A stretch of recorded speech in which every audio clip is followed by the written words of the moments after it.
All right. Welcome back, everybody. This is part 2 of a 2-part teaching on the most amazing Buddhist scripture. I think the heart of the heart, the Mahayana, and quite difficult and startling and unsettling Buddhist teaching, but it's at the very heart of the tradition. And this is the nut you have to crack. And my name is Jeffrey Carr, and I'm a member of the Chenrezig Tibetan Buddhist Center in Philadelphia. And I now live out in California, and they very sweetly asked me if I would like to do a teaching. And I said I would, and I would use this Zoom platform. And I hope many people see this eventually. And I decided to choose the hardest subject I knew, which was emptiness. And the universally beloved, universally recited, but nevertheless very formidable Buddhist scripture called the Heart Sutra. And last time what I did is I spent an hour sort of developing a context for what is the Heart Sutra, and it's part of a much larger set of teachings called the Prajnaparamita Sutras, which we discussed. You guys remember where it came from. You remember that the sea serpents protected it, according to legend. That the legend says that the Buddha talked about this in the second and third turnings of the wheel, the famous actual teachings during the historic Buddha. But supposedly they got lost, and the sea serpents kept them. And they were rediscovered by a great scholar and great practitioner in medieval India, about 1,000 years after the death of the historic Buddha. And this is Nagarjuna, often referred to as the second Buddha. And what did he do? He refined some of the earlier understandings of Buddha. He said they were all implied in what Buddha taught, and he expanded on this notion of emptiness, what emptiness is about. So last week we set up a lot of the sort of framework for the discussion of what this emptiness is. And now what I'm going to do is read the actual sutra, and we're going to go through it line by line, and there's going to be a lot more discussion about what on earth this emptiness is about, and what does it mean for us personally? Why on earth should we want this, since it can be so scary? So here I'm going to recite quickly the entire sutra, and remember I'm going to go at a good clip through this to get through all this material, and I hope you all got the notes, the revised notes that I sent you, and also a clip of my first talk. In any case, I'm going to go through the notes, but before we're going to start with the reading of this. By the way, listening to something can have a different kind of energetic effect on us than just reading something in a book. I noticed that if it's, it's part of the classical teaching style of the Tibetans. First, we hear it, then we ruminate, we contemplate it, we discuss it, we think about it. Finally, through our own practice and our own life and our own deep spirituality, it slowly becomes part of the fabric of our being. And I just remembered, thank God, before we start the actual teaching, very, very important, very, very important. We're going to set the intention. Why are we doing this? Why we're doing this? Because we're all Mahayana Buddhists, and we're either aspiring to be bodhisattvas, or we've taken the bodhisattva vow, which is the same thing, it's an aspirational vow. We're doing it not just to ourselves, but out of a complete conviction of faith that this is the best way we can help this poor, mixed up, suffering world. And I'm convinced that's the truth, is really trying to understand and discuss, and in my case, to teach this Dharma to others. It's considered the very best thing. So we formally now make the aspiration prayer that through the study of this Buddhist scripture, may it come to benefit this entire world and all the conscious, sentient beings in it. May it be a benefit to them. May it help all of them towards a liberation from their own sense of suffering and distress. May this be so, may this be so, may this be so. Om Shanti, Shanti, Shanti. That's our aspiration prayer. Having said this, this is this glorious sutra. The Sutra of the Heart of Transcendent Knowledge from our prayer book. Thus I have heard. Once the Blessed One was dwelling at Rajnagira at Vulture Peak Mountain, together with a great gathering of the Sangha of monks and a great gathering of the Sangha of Bodhisattvas. At that time, the Blessed One entered the Samadhi that expresses the Dharma called profound illumination. And at the same time, noble Avalokiteshvara, the Bodhisattva Mahasattva, while practicing the profound Prajnaparamita, he saw in this way. He saw the 5 skandhas to be empty of nature. Then, through the power of the Buddha, Venerable Shariputra said to noble Avalokiteshvara, the Bodhisattva Mahasattva, how should a son or daughter of noble family train who wishes to practice the profound Prajnaparamita? Addressed in this way, noble Avalokiteshvara, the Bodhisattva Mahasattva, said to Venerable Shariputra, O Shariputra, a son or daughter of noble family who wishes to practice the profound Prajnaparamita should see in this way. See that the 5 skandhas are empty of nature. Form is emptiness. Emptiness also is form. Emptiness is nothing other than form. Form is no other than emptiness. In the same way, feeling, perception, formation, and consciousness are emptiness. Thus, Shariputra, all dharmas are emptiness. There are no characteristics. There is no birth, and there's no cessation. There is no impurity and purity. There is no decrease or increase. Therefore, Shariputra, in emptiness, there is no form, there's no feeling, there's no perception, no formation, no consciousness. There's no eye, no ear, no nose, no tongue, no body. There's no mind. There's no appearance, no sound, no smell, no taste, no touch, no dharmas. There's no I dhatu up to no mind dhatu, no dhatu of dharmas, and no mind consciousness dhatu.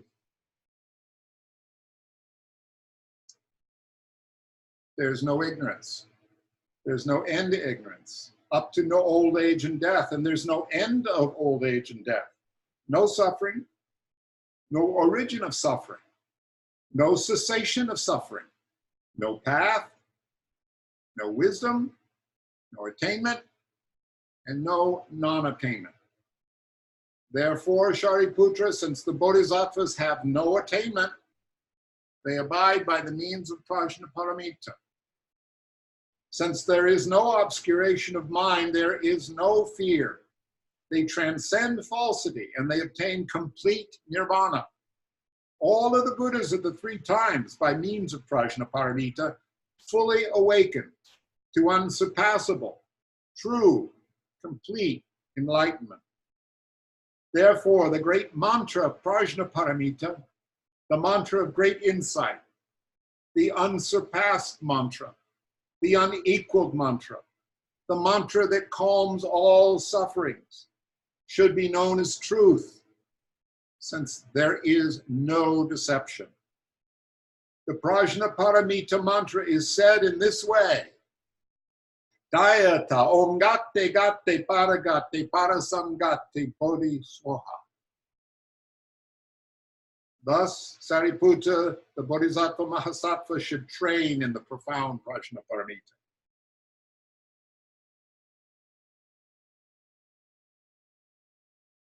Then the Blessed One rose from that samadhi and praised the noble Avalokiteshvara, the Bodhisattva Mahasattva, saying, good, good. O son of noble family, thus it is. O son of noble family, thus it is. One should practice the profound Prajnaparamita just as you have taught, and all the Tathagatas will rejoice. When the Blessed One had said this, Venerable Shariputra and Noble Avalokiteshvara, the Bodhisattva Mahasattva, that whole assembly and the whole world with its gods, humans, asuras, and Gandhavas rejoiced, and they praised the words of the Blessed One.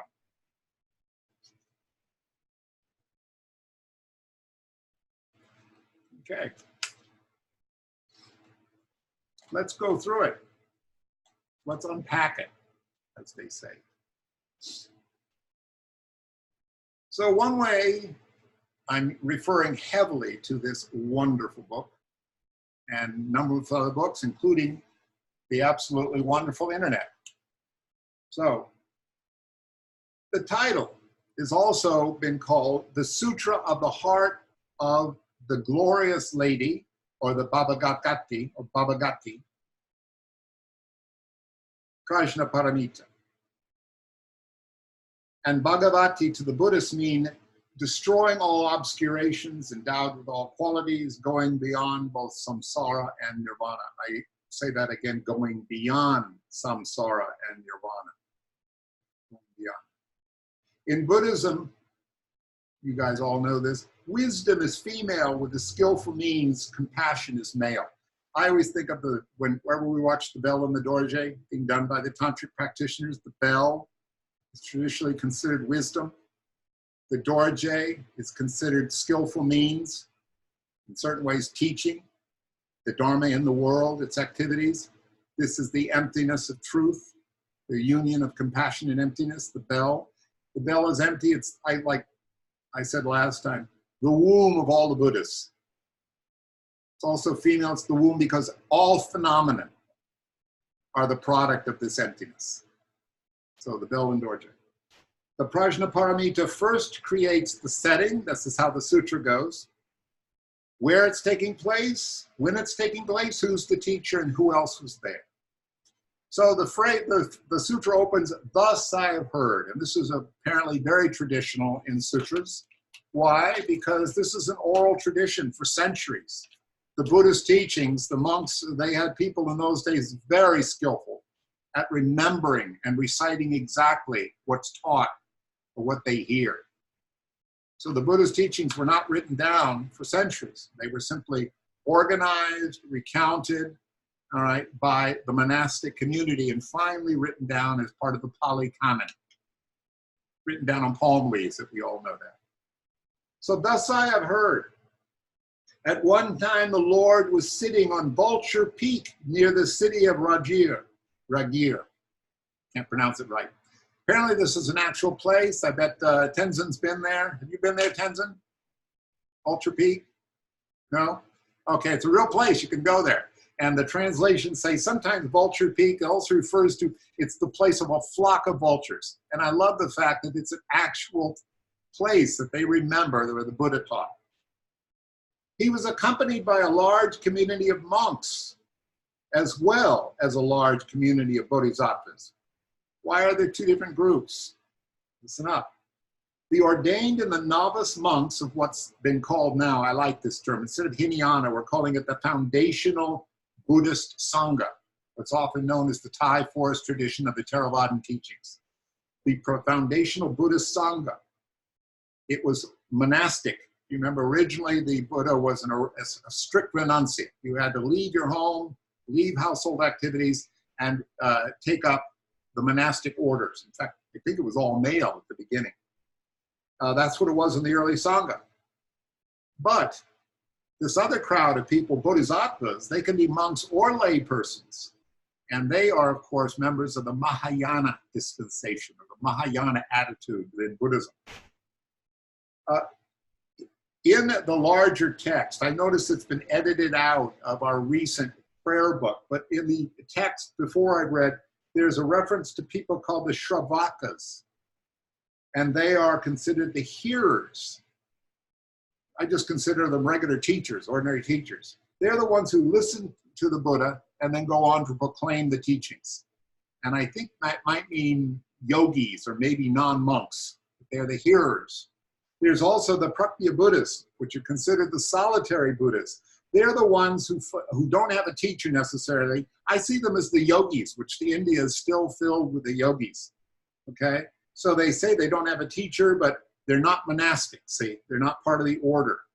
They achieve their understanding by having been Shravakas, the hearers of the Dharma for many, many lifetimes.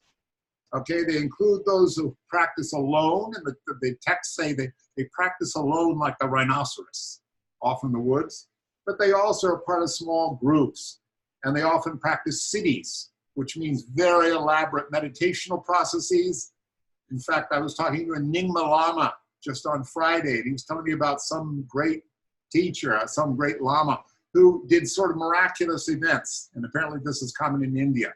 People would manifest, called putti or something like that, this manifest stuff. They would do miracles and that kind of thing. So they provide siddhis to teach dharmas rather than just proclaiming words. I think this would also include those people like Ramana Maharshi, who just meditated for, decades in silence, and people would gather around him, for the presence. And then includes the ascetic yogis. Finally, there are the bodhisattvas. So what's a bodhisattva? It's someone specifically who's undertaking spiritual practices for the well-being of all beings, not for themselves, always for the well-being of all beings. So the different groups, there's the group of monks over here, there's the yogis of various kinds, and then there are what he's calling the bodhisattvas. And they are the people who are dedicated to the welfare of all beings. Those are the ones who are in the audience. The bodhisattvas can be monastics, or they can be just yogis, non-monastic yogis. Just as in Tibetan Buddhism, there are the yogic traditions, which often have consorts and are non-monastics, and then there are monastic traditions. The Gelug's, for example, are largely monastic. So to go on with the sutra, the next one is, on that occasion, the Blessed One was absorbed in a particular concentration called the profound appearance. Another way it's quoted as saying, the samadhi of the enumerations of phenomenon, called the perfection of the profound. What are phenomena? In the Buddhist understanding, they're basically the skandhas. I like the term experiences. They're experiences. The samadhi of enumerations of experience. All these various things that come up in a full meditation, or if you're bodhisattva in everyday life. All of these, the perception of the profound. What is that profound?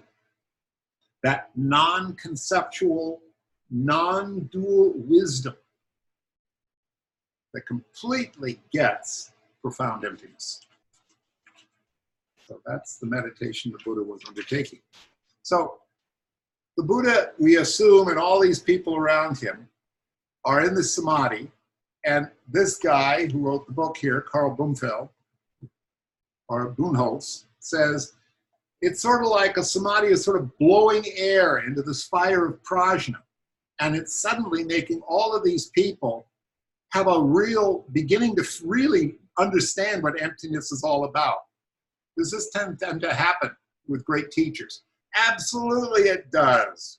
When you're with great teachers, when you're sitting with a very experienced bunch of meditators, all of you have had that experience that mysteriously you're meditating much better. The usual, all the gook in your mind tends to get cleared away. It's because we're not disconnected. And that's collective energy. Through the power of this samadhi, the audience gets a glimpse of what emptiness is. There's an illumination or the beginning of a perception of all the different kinds of phenomenon are presented in Buddhist teachings, and they begin to understand, oh, this is what they're all about. They're all about emptiness, and actually this is a function of prajna, emptiness.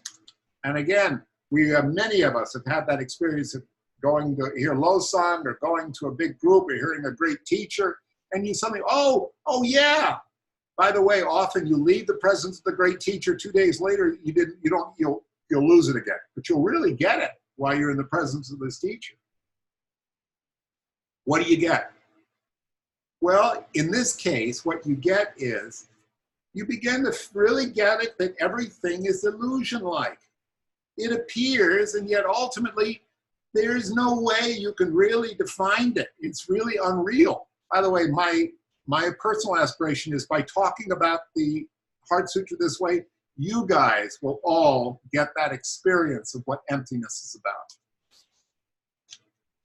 So the Buddha kindles the energy of its own Buddha nature to radiate to the audience, which triggers the reaction in the Buddha nature of everybody present. Again, I said this actually happens. It's called mind-to-mind transmission at the very high level. And the Tibetan tradition teaches that ordinary learning is you hear somebody talk and you form conceptual understandings of it in your own brain. And okay, that's what they're saying. Okay, I understand like that. A little bit more complicated one is for the contemplation of signs, they're called.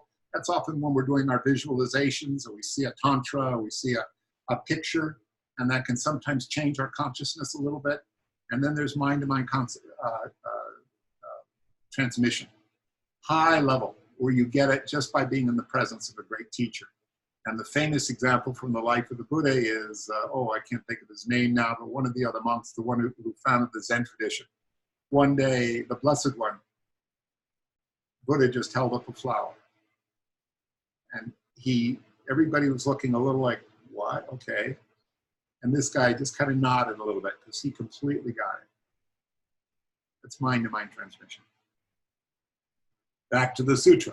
Meanwhile, the Bodhisattva, the great being, the noble Avalokiteshvara, was contemplating the profound discipline of the perfection of wisdom. What's the profound discipline of the perfection of wisdom? It's prajna. We're talking about the skandhas, and we're also talking about the paramitas, the 6 paramitas. We'll get to that in just a second. Both Buddha and the Avalokiteshvara are resting in a samadhi of contemplating the profound discipline of the perfection of wisdom, while Shariputra asked the question. Now, this is interesting. It was pointed out by this book here. It's only the Prajnaparamita Sutra. This is the only one in which Avalokiteshvara appears. And he's the primary spokesperson for the wisdom that is enumerated in this sutra. Why is that?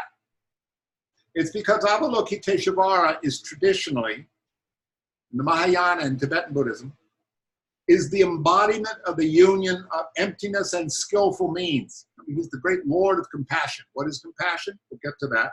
But it's the emptiness and skillful means. Meaning that the Prajnaparamita is all about bodhicitta. The whole sutra's emptiness is about bodhicitta. Bodhicitta is about emptiness. The Buddha presents his enlightened nature in the form of the 3 kayas. In other words, how a Buddha manifests in the world is in the form of the 3 kayas.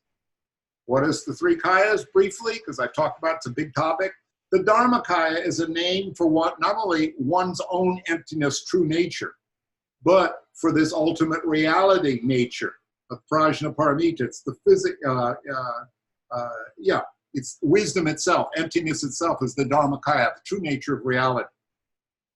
Shambhogyakaya is the way the Buddha appears when ordinary appearances disappear. We're in a visionary state. Is how the Shambhogyakaya, how the Buddha appears almost or the other way to think of it I do is an energetic state. If you're into energetic yoga, how to do energetic practices in yoga, okay? They talk about, those people who talk about the Kundalini and all that type of stuff. That's about the Shambhogyakaya level of experience. And the Nirmanakaya is when the Buddha or a great teacher seems to be out there in what we believe to be conventional reality. Okay? The last 2 are how the Buddha actually benefits we deluded beings like ourselves who really believe in space-time continuum, are convinced that this exists. It shows up in a visionary form, in our energetic form, in our practices, and it shows up, meaning the truth, emptiness, shows up in the form of a great teacher, or the Buddha itself. I did mean to say itself, okay? If you think the Buddha as a person, that's the Nirmanakaya version. From Shambhogyakaya level, it's an it's an energy, it's a consciousness. The word of the Buddha is not only what gets spoken directly, but it also what the Buddha endorses or blesses and what he permits to be spoken in his place. Remember, the whole thing is he's got a spokesperson. The embodiment of compassion, Avalokiteshvara, is the one doing all the talking, the poor old Shariputra, who represents a pretty enlightened state of consciousness, but it's also us getting it from compassion, emptiness. Wisdom emptiness itself is telling us. The Buddha is speaking through wisdom emptiness. So Avalokiteshvara means loosely the Ishvara, the mighty one who's looking down upon the world of deluded or ordinary beings. By the way, what is compassion? You can think of it three different ways. One is the compassion of ordinary beings. That's what we do all the time. We focus on all those poor old sentient beings that are suffering, including moi, this one right here, okay? That's the ordinary way of seeing and thinking of compassion, all their suffering. But there's also the kind of compassion when you really get to be a little bit more elevated in Dharma, begin to realize actually, well, all the sentient beings actually have no real self. That's their suffering. They believe they do. That's why they suffer. So they have no real personal self. The focus is really on you're having a lot of compassion for all the stupidity, the delusion that we all exist in. The world's in delusion. And the source of that delusion, which is ego clinging or clinging to an individual identity.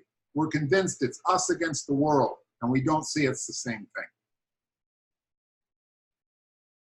thing. Okay, and that's the level of what they call Shavaka path of accumulation onwards. I'm just talking about as long, it's not truly a bodhisattva understanding, which is probably, frankly, the state of most of us.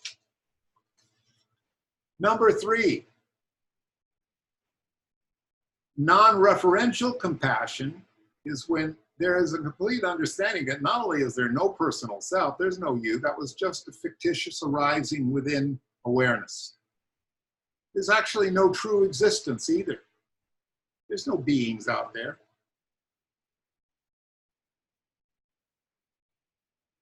Suffering is just a clinging to the skandhas, which are the energetic formations of consciousness.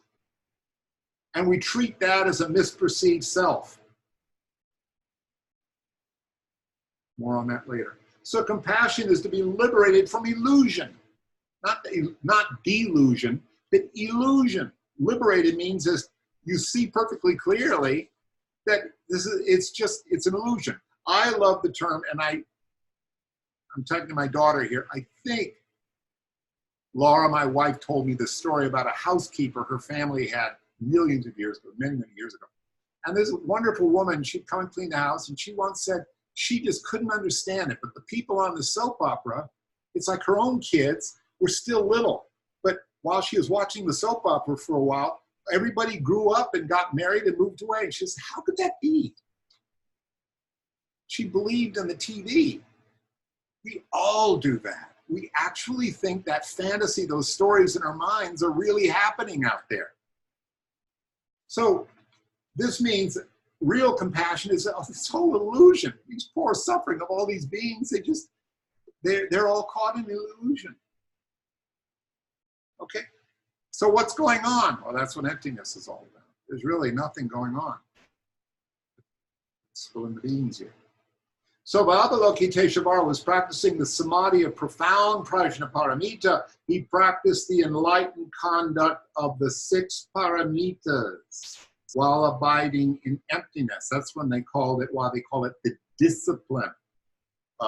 Because he was practicing perfectly as a great bodhisattva, as the embodiment of wisdom and emptiness. All of the paramitas were fully expressed in that being, that level of consciousness awareness. What are those? Remember, the paramitas, of course, are dana, or generosity, sila, or moral discipline, asceticism, basically complete non-attachment, endless patience,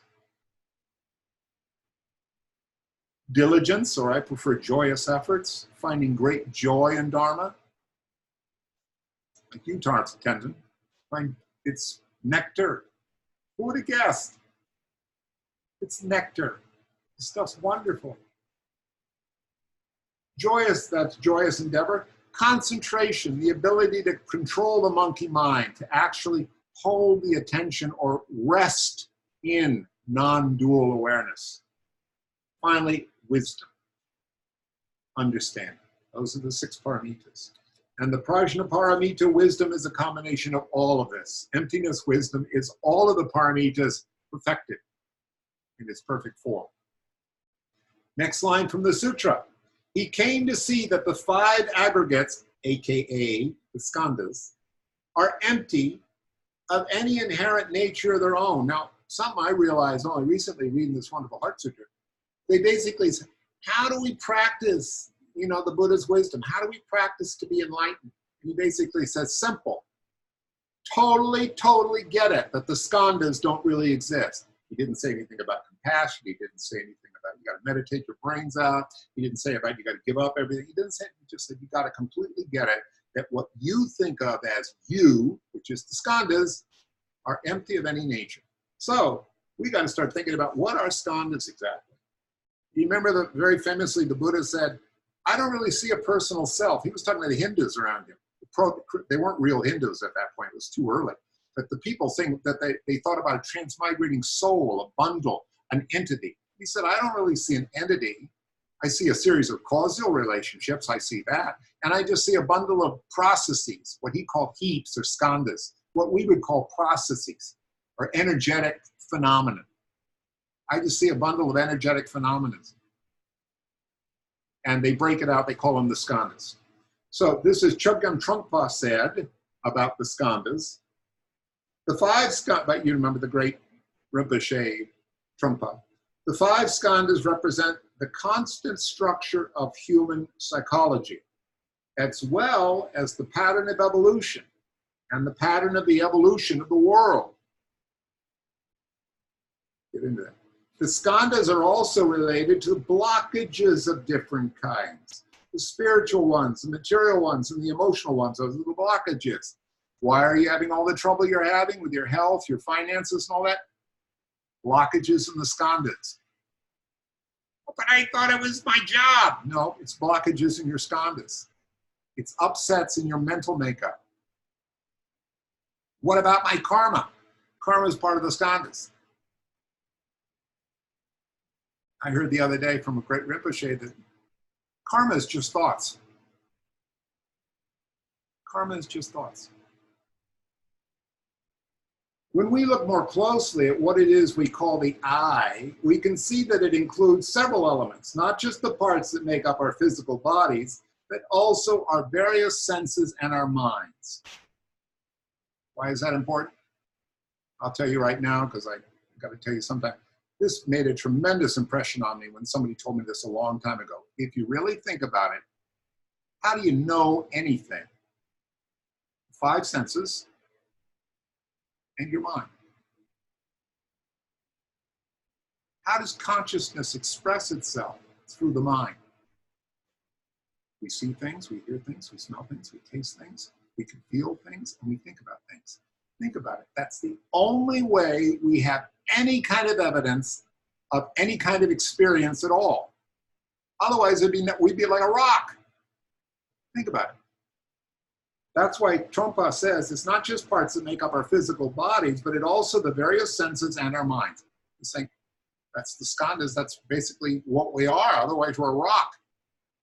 In Buddhism, when we want to examine the self more precisely, we can make use of the 5 categories of experience. I'll add that. 5 categories of experiences, how we experience things. We call that the 5 skandhas. In actual fact, all conditioned phenomenon may be included within these 5 groups, but when we're investigating the self, we limit ourselves to the form of our bodies and our own thoughts and so on. I'm tempted to go on and on about that, but I'm not. I'm going to go and read you another definition of what the skandha, Sanskrit, means aggregates. According to Buddhist thoughts, they are the 5 elements that sum up the whole of an individual's mental and physical existence. The self or the soul cannot be identified with any one of the parts, nor is it the total of the parts. So I don't like that term, the soul, because that confuses it for the Christians and the Hindus. I just like this self. I'm going to go through this logic again. You can't find the self is not more about form, sensation. It's not one of the skandhas, but neither is if you put them all together. That doesn't really do the self either. It's more mysterious than that. Emptiness is very mysterious. The first one is form. By the way, my teacher, the one who went through me and taught me the skandhas, Jay Lippman, said that when Trungpa first enumerated the aggregates, the skandhas, the 5 skandhas, I hope there's 5 of them. Okay, it's form, feeling, sensation, mental formations, and consciousness. I think I got them all. He said when first people, they tended to think that they were happening one after the other. And he says, not so. They're energetic formations. They're how, you know, if you open up the brain, you don't see nothing but goo in there. How whatever the energetic formations of the mind are, this is the 5 ways you break it out. The first thing of this thing, just that the awareness of blank, something else, that's form. It's the stuff that shows up seemingly out there or in there, but it also represents our mental formations. There's stuff. There's self and other. There's other. In its broadened sense, the form is spoken of in terms of causal and resultant forms. Causal forms are made from elements of matter, or what we think of matter and energy. And the resultant forms, which are made from those elements, are said to include the 5 sense faculty. In other words, stuff, space-time continuum, and the senses, sense objects. This gets too complicated. In the Abhidharma explanation of the skandhas, and you should know there's a big body of scriptures in the original foundation teachings, the Abhidharma, which are just categories of experiences, stuff that happens, phenomenon. There's elaborate categories and lists of what all these things are and how they work together. The form means our physical bodies. Why? Because we're meditators and we tend to experience things through our physical bodies. More generally, it's what we can hear, smell, taste, and touch. It's also the subtle faculties that do the hearing and hearing, smelling, and touching. You understand that? It's the sense of sight as well as that which is seen. The 5 sense consciousnesses are non-conceptual ways we experience information about the inside and outside. What does that mean? It means that you can see colors and shapes that your mind defines as being outside, and you can also see these colors in what your mind says is inside your imagination. Of course, really, when we're seeing something out there, it's just firings in the brain. I'll go through that more. Why are they called non-conceptual? It's because you can see things without even knowing what it is. And not only that, there's no sense of time. You ever notice the weird thing is you open your eyes, you see things instantly. You can even sometimes see something before you know what it is that you see, before the mind identifies it. They're non-conceptual. By that way, by the way, they're not considered afflicted. They're considered a purer kind of consciousness than the mind or afflicted consciousness. In the Abhidharma, and this lists of phenomena in the foundational teachings, the sense faculty are not the ordinary sense organs, our eyes and ears and so on, but they're subtle forms within these subtle sense organs. I don't quite get this because I've never actually read the Abhidharma. They have particular shapes which are described very precisely in the Abhidharma literature. That I have read about. Okay, don't quite understand it, but I read about it. Visual forms are the object of the eye consciousness. The sounds are the objects of the ears, obviously. The smells are obviously what we can smell, but I want to point out that smell influences our sense of taste. And they also, in the Abhidharma literature, they classify the different kinds of smells, they classify different kinds of tastes, and the tactile sensations of stuff. So all of that is basically in the category of forms. They're how we're here. Both we sense an inside world and outside world. What is feelings then? That's the second one of the skandhas. They're not talking about emotional feelings. They're talking about that kind of feelings like we say, well, I feel good, or this feels really weird. It's a kind of a judgment thing. It's like a sensing thing, like, well, that feels all right. Yeah, that feels all right with me. You know, it's a weird sort of subtle thing, and it always includes a kind of liking it and I don't like it, or it's just, well, I don't know. Like a lot of times we're not even aware while we're wandering around, we're actually feeling the environment. Okay? like, you know, I'm in a good mood today. That usually means we're just feeling good. All right. But as I said, it generally is associated with either positive or negative reactions or sort of neutral response. It's actually the way we flavor events. I like to think of it back on a jellyfish level. What's the difference between a jellyfish and just a floating piece of gook? The jellyfish has got some sense that there's something separate from itself. Why? Because it has the skandha of these feelings. It goes towards the light. It goes away, you know, from the nasty water. You know, it tends to, it somehow responds to the environment. So, little note here is we forget that it is the brain that feels these sensations. The body itself may collect the data, but it doesn't register. It registers in the mind. You know, it's very strange that you can operate in the brain. There's no actual nerve endings in the brain. The brain itself doesn't feel anything, but we feel everything through the mind. And we're always experiencing sensations, mostly neutral ones, but also painful and pleasant. Okay, it goes on saying they can be thought of as sensations based on sense impressions, but again, sensation also occurs in memory. Like, oh my God, I remember how terrible that was. According to the teachings, feelings are important because they are the basis for attachment and aversion, which is the heart of so many conflicts that we have with others and with ourselves, our likes and dislikes. Perception, third skandha.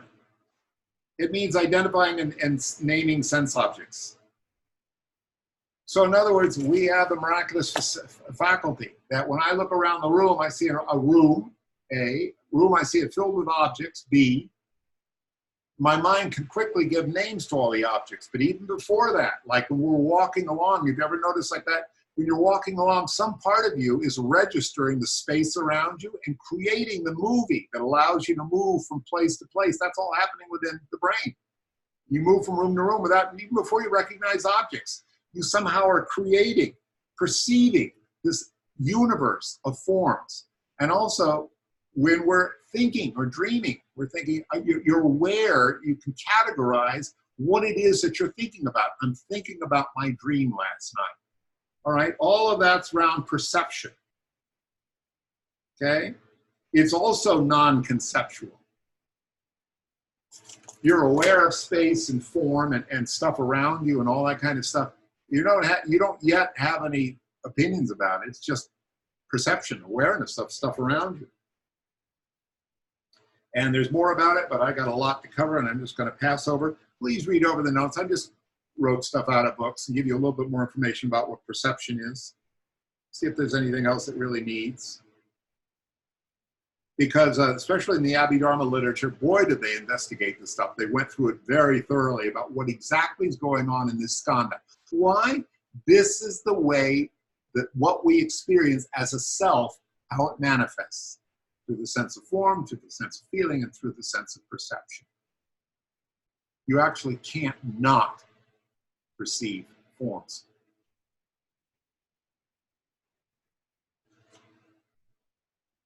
says here, yeah, it says here, it can be non-conceptual, as in the case of the 5 physical senses, or conceptual, as in the perception of thoughts and ideas. As I said, oh, I had a dream last night. That's because you could recognize that from just electrical phenomena. They talk about you can perceive things without actually knowing what it is that you see. Okay? There are as many kinds of perceptions as there are phenomena. Because guess what? You wouldn't know a phenomenon had happened unless you perceived it. You wouldn't be able to distinguish it from background stuff. This is because perceptions are subjective experiences. And obviously, but to be remembered, all perception is subjective experience. Does phenomenon happen that is not subjective experience? Well, how would you know? Phenomenon, almost by definition, means something that's been experienced by something. Otherwise, it wouldn't be there.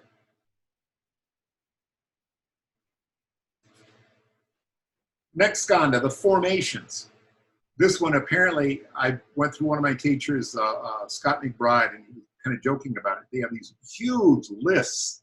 In one of the Buddhists, I think the Abhidharma, they're traditionally 51. They're just mental moods, mental states. Like, I'm feeling a little anxious today, or God, whenever I think about snakes, I feel creepy. You know, just all these weird, and also moods. You know, I'm feeling happy, really joyous. I'm feeling sort of happy, or I don't know, I'm feeling dubious. All these various kinds of components that go in our states of mind.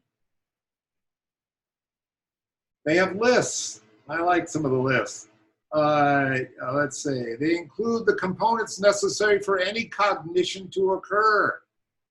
There's sensations, there's perceptions, there are intentions, meaning the mind is directed towards an object. There's attention, paying attention to an object, and the contact. You actually, oh, I'm looking at it, now I see it, now I know what it is. All this, they're actually different states of mind, different actually formations, mental consciousnesses. The mind is like a sea of these things constantly. I've been taught that they actually happen very fast, but in sequence, and you can't have two formations at once. I hope that's right, but that's what I think I was taught. And what we do in meditation, of course, you simply watch all these damn formations. You just watch the mind doing this and that and this and that and that and this and this and that. And this. And the whole point is we just eventually say, A, what is it that's aware of all these formations? And B, who cares? They're always going on. That's what formations are. There's virtuous states of mind, such as faith and conscientiousness, an absence of attachments, an absence of aggression, an absence of delusion. And then there are non-virtuous states of mind, states of ignorance and desire and anger and pride and doubt and harmful beliefs, secondary ones like vindictiveness and spite and envy and deceit and stinginess and blah, blah, blah, blah, blah, blah, blah, blah. The amazing thing that you go through formations, we as spiritual practitioners, is we used to take all this stuff dead seriously. And as a good meditator, all that, especially I used to realize, this is just my gook. It's my state of delusions.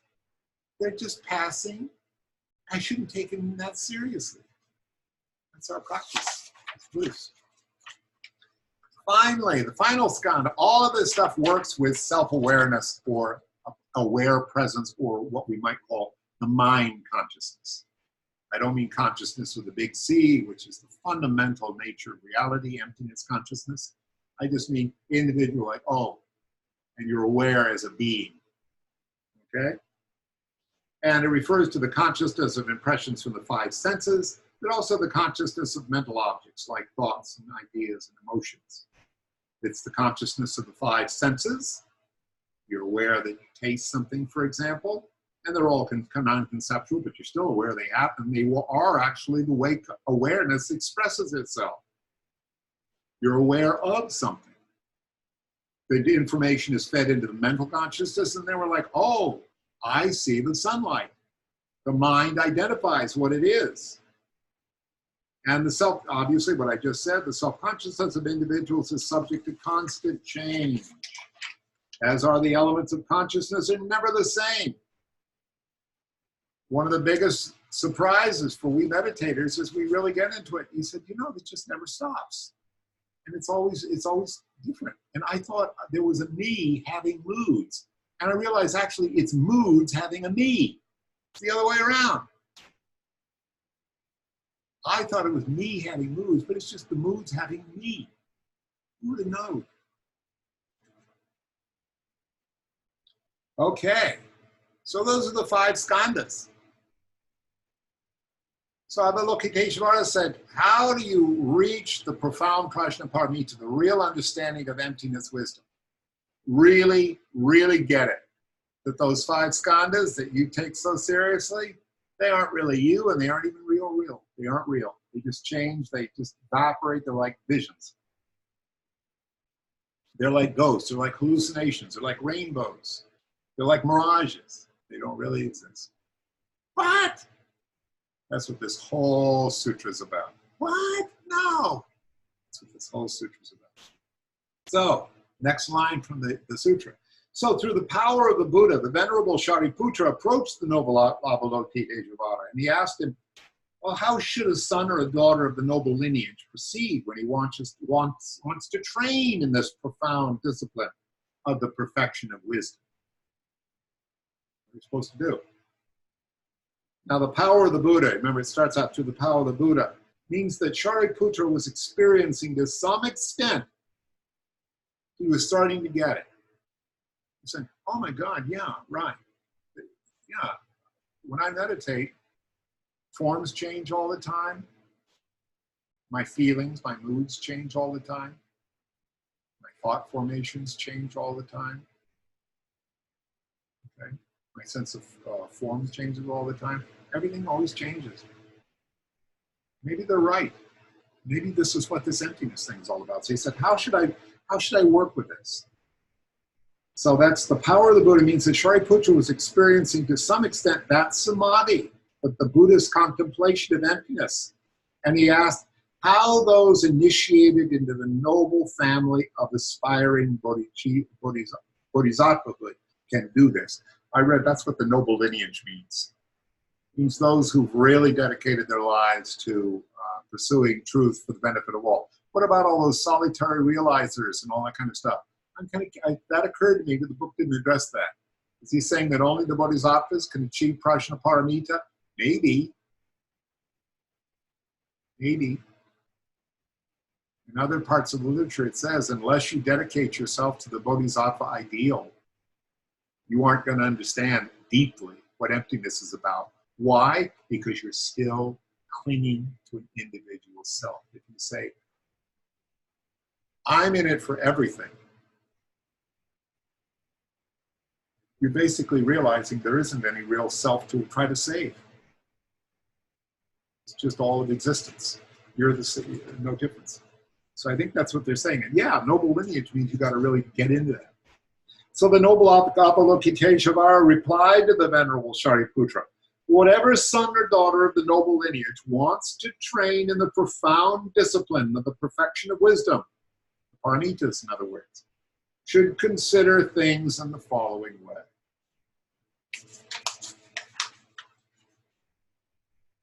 First, he or she should clearly and thoroughly comprehend that the 5 aggregates, those means the 5 skandhas, are empty of any inherent nature. Okay? You got to really, what does that mean? It's hard enough just to understand what these skandhas are about. What does it mean that they really don't exist?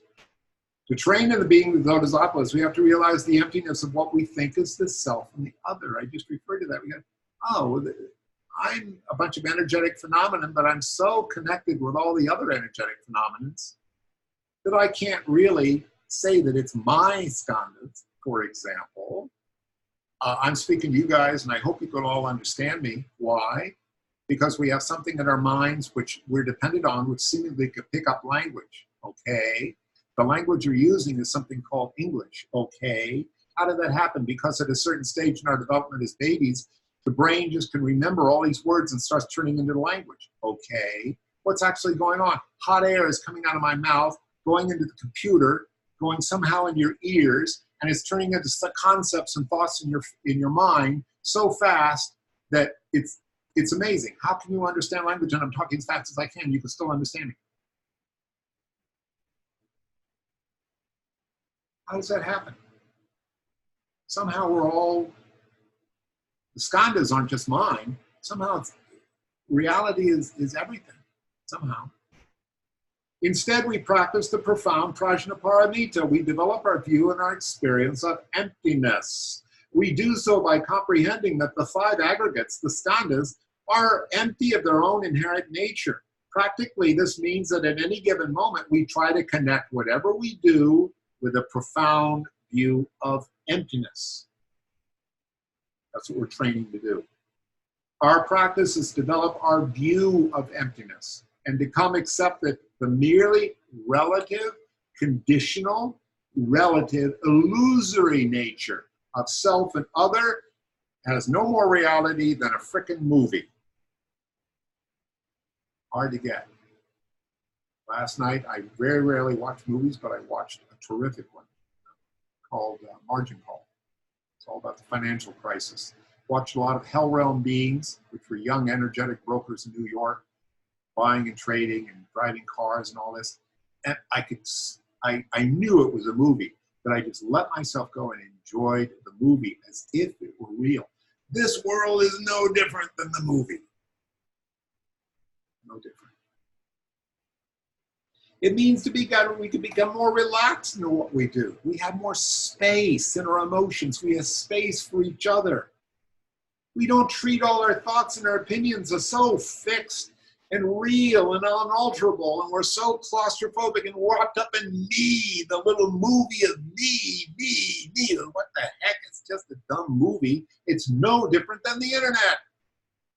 In fact, the internet was created to be exactly like our minds. That's why we like it so much. We're very comfortable in it. We got to break out of that solitary confinement of the ego mind. We got to break out. It's just a movie. You can put the stupid thing to rest periodically or switch the channel. It's just a movie. So, line from the sutra, the most famous line from the Heart Sutra. Form is emptiness. Okay. Emptiness is form. Emptiness is not any other than form. And form is not any other than emptiness. Remember that form, was the first of the skandhas, the five skandhas, first sites on it. And I said that form just means any kind of phenomenon, any kind of thing that gets aware, that you're aware of. Inside yourself or outside of yourself. So he's saying, right, Avalokiteshvara is saying, get it. In the skandhas, because we're considering what the skandhas are about here. That's what this whole Prajnaparamita is about, is the skandhas. All phenomenon, everything that you experience as forms, both inside and outside, so-called. And by the way, that's a form too. Have an inside and outside, it's also another form. He says, that's all emptiness. Not only that, but you ask him, what is emptiness? Nothing? He said, no, emptiness is form. What? Okay. Emptiness is another than form. Form is not any different than emptiness. At this point, yeah. How do things exist? Well, in the sutra, they say they exist by the means of Prajnaparamita. But there is a little bit of a step to get there. It's called interdependent causation. My understanding is that the foundational Buddhist teachings had interdependent causation. Nagarjuna added an appendix, an explanation, a further development of interdependent causation. And I'll tell you why in a moment. First, I'm going to read a little something I found on the internet by a nice person. And this is from the point of view, and I'll explain why in a minute, of the foundational teachings. I'm going to read it. Interdependent origination is the law of causality, which the Buddha discovered at his awakening. It revealed to him the whole of existence, and in penetrating it completely, he became the enlightened ones. What he saw was a total vision of how and why all beings throughout space and time are entangled in samsara for countless lives, as well as his own past lives in his progress towards liberation. This was the extraordinary insight that distinguished his teachings from all the others. And so it is said, whoever sees interdependent origination sees the Dharma. And whoever sees the Dharma is seeing the Buddha. When Asanji, one of the Buddha's first disciples, was asked by Shariputra about his master's teachings, his reply was a summary of interdependent origination, which became famous as the fundamental doctrine of the Buddha Dharma. Quote, whatever things are cause-produced, the Tathagata has told their cause and what their cessation is. And thus the great ascetic teaches. I'm tempted to go into that and unpack that, but I don't have time. According to this law, because it'll become clear later, according to this law, nothing has any independent, permanent, or absolute existence. Everything is part of a limitless web of interconnection and undergoes a continuous process of transformation. Every appearance arises from complex causes and conditions, and in turn combines with others to produce countless effects. Famous example being the weather. Weather is constantly changing. Water vapor, heat, moisture, time of day, season, position to sunlight. All of these are causal conditions, all coming together from moment to moment to moment to moment to constantly influence the changing, forever changing weather. But they're also going to be a reference to the way we originate as this illusory independent being. That's the 12 steps of dependent causation. The reference to that next line. By interrupting the causal chain at certain key points, the course of existence can be altered and the effects prevented by eliminating their causes. This law embraces all the principles of Buddhism. Forgive me, but the first example started is too much carbon in the air, causing us to, the whole planet to overheat, possibly causing the mass extinction of all life on Earth in the next century or two. Solution, remove all the carbon, or remove lots of that carbon dioxide. How? End all this production of fossil fuels, consumption, and get rid of all the cows. And teach all the people to recycle and not be so wasteful. And, you understand how you could interrupt a causal sequence simply by removing some of the causes and conditions. If you would like to stop being broke, stop spending so much money, save more money. Simple. See? You can interrupt things by interrupting the causes and conditions. Especially, this is implying the progress of time, cause and conditions. A whole state of cause and conditions are what is the cause for the next moment. I'm going to finish this. All right, the late Dilgo Khyentse Rinpoche said that the whole range of teachings from the Shavakyayana to the Dzogchen teachings has only the meaning of interdependent origination. It demonstrates the doctrines of karma and rebirth. The 3 marks of existence are inherent within it. What are the 3 marks of appearance? If you're a Buddhist, you've got to completely get or accept all 3 of these things. Anicca, impermanence. Anatta, the non-self, and the dukkha, or conditioned states or suffering. A whole talk on those. So the 3 marks of existence are all inherent within this interdependent origination. There's no unchanging self in the process, and it's characterized by impermanence and suffering, since whatever comes into being must change and pass away, impermanence. That's what suffering is. The 4 noble truths flow from it. Remember that the first truth is the recognition of inherent suffering. The second truth, the cause of suffering, which is craving or tanha. As shown by the law, understanding the causes of suffering leads to cessation.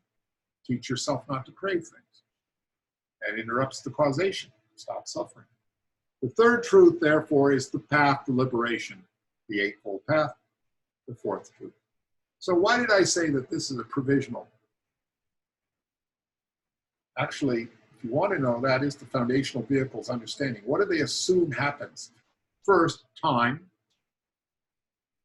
Beginning, middle, and end. Things have a beginning, a present, and future. Things arise, causes. They persist. They dissolve. Impermanence. We think, yeah, that's right. Okay. Assumes time. It also assumes causation. The reason why certain things exist is because all the causes and conditions came together to make it exist. So for a moment, rest in that. Say, yeah, I understand that. That's what Buddhism is. I study that a lot, and I really get that. It's all about impermanence. It's all about causality, cause and conditions. As Buddhism teaches, everything is about causality. Now, that's what's so scary about the Prajnaparamita, because it denies that exists. There really isn't any causation, there really isn't any time. But let's hold on to that. Let's stick on safe ground, foundational teachings, Mishnah. So, he is claiming here that, meaning Avalokiteshavara, that to see illusion as illusion Doesn't mean it disappears when we really get into emptiness. Doesn't mean the world turns into like a fog. But the perception, I would add, our comprehension of it changes. The practical value in getting this is not, or interdependent origination, it's not that the world is any different, but how we perceive the world and ourselves. Why is there Donald Trump? I hate Donald Trump so much. He's made me miserable. A, why are you miserable about Donald Trump? Why are you upset? So look into your own state. Then look at why is there a Donald Trump? Why is there, Republican Party and a Democratic Party? Why is a present capitalist system? Why, blah, blah, it's all causes and conditions. You realize, well, Donald Trump doesn't even exist. He's just some pile of protein like me. The whole thing is a vastly complicated series of causes and conditions that I'm getting all upset about. How do you change it? Remove some of the causes and conditions. Get rid of Donald Trump. So things seem to change. Okay. The practical value is not that the world's any different, but how we perceive the world in ourselves. We see it as both empty. There's no real Donald Trump. He's a temporary TV manifestation of innumerable causes and conditions, including your own hopes and dreams and fantasies and needs and wants. A lot of people love Donald Trump. They're people just like you. They're not any better or not any worse than you. They're not any smarter and they're not any dumber than you, and they love the guy. So it's all cause and conditions, my friend, not some absolute reality that you could, whipped up about. It's empty of any real existence nature. It's the changing appearance of everything in experience, including yourself. There are many people that start out hating Donald Trump and they end up loving him, or start loving Donald Trump and end up hating him. The self changes. We can't say that, now this is interesting, we can't say that something is both form and emptiness because they're mutually exclusive categories. But form can't exist without emptiness, and emptiness can't exist without form. So it's a mistaken understanding to say, this is form and emptiness, it's the same. Oh, it's not the same. One is the nature of the other. You can't say they're exactly the same. You can't say ice is water and water is ice. They are, but they're two different ways of existing. The same material exists. But don't confuse, say, otherwise, you're stupid. Nagarjuna said that because of emptiness, all things can appear and function. And I love this. This is the middle way between existence and non-existence. It can be understood as, okay, that's a big one. Are you guys all on page 22? Let me just say, this Nagarjuna quote is really cool. All things emptiness. I pondered that a lot. And I like to think if things truly, truly existed, quite apart from interdependent causation, if things truly existed, then they would never go away. There'd be dinosaurs all over the place. We'd be stacked with bones, and all the stuff that ever existed would never go away. In actual fact, we know in this understanding of the foundation of the world, the dinosaurs are still here. What, they're the birds? No. My beads, they're made out of matter and energy. It's the same. The universe is neither increased nor decreased. It's just endlessly changed. Like my little cup here, I probably have some H2O, maybe there was dinosaur pee-pee. Who knows? Certainly they say the energy doesn't change. It just endlessly manifests in different illusory forms. That's all. The other way is, it can be understood as meditative equipoise without appearance and non-meditation with appearances. Boy, that's a big one, which I'll go into later on. Meditative equipoise, which is a really cool term. It really means a deep samadhi.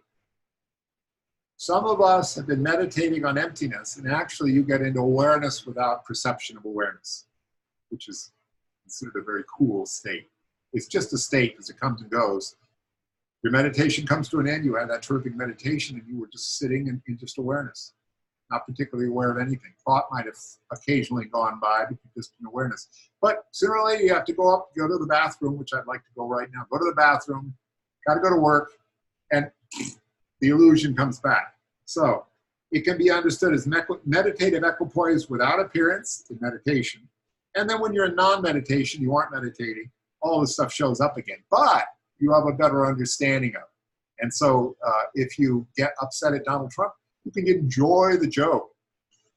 You can be some outraged person, you know, my God, that nut, that idiot, you know, his guts, you know, you get into, okay, fine, if that's what you want to do. Because guess what? He's getting into he's having a very good time, whatever he's doing. I think he's playing a demon really well. So the eventual union of being and non-being is the enlightened Buddha. That's where you completely see emptiness, and form is emptiness and emptiness in form. You completely get it. The illusion and the appearance, exactly the same, no difference. You're completely comfortable with it.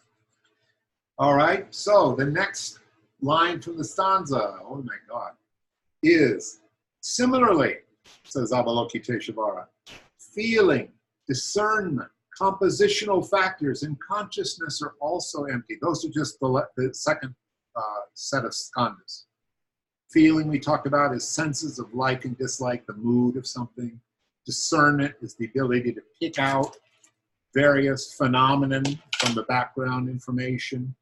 Compositional factors are all your endless mental states, all your various changing experiences. And the consciousness is finally the self-awareness that, you know, the I self. I'm having all these experiences. So nice quote here from Jackson Peterson on non-self. And I love Jackson Peterson. He's been reading a lot of Buddhism, so he's been talking about a lot on his blog. Seeing the non-existent nature of a personal self. Very important, because remember, that's the essence of seeing through the skandhas, is to understand that it's just empty of nature. So we really, you know, the whole solution is, how do you really get over the attachment to a personal self? The final goal of all spiritual practice is realized when the egoistic self, felt as me, personal me, it vanishes. It's as unreal as the snake that seems to appear in the location of a rope in a darkened room. You know that famous analogy? Oh my God, it's a snake. No, it's just a rope. After that, you're not fooled anymore. You don't believe it's a snake again. Oh yeah, it's just a rope. It was dark. I thought it was a snake. So it's as unreal as that snake, which seems to appear in the location of a rope in a darkened room. Although there's no snake there at all, its imagined existence causes all kinds of effects within our mind, our body, and our behavior. The me illusion of the personal selfhood and identity also causes all kinds of effects in the body and behavior. And only all of our suffering has this single cause.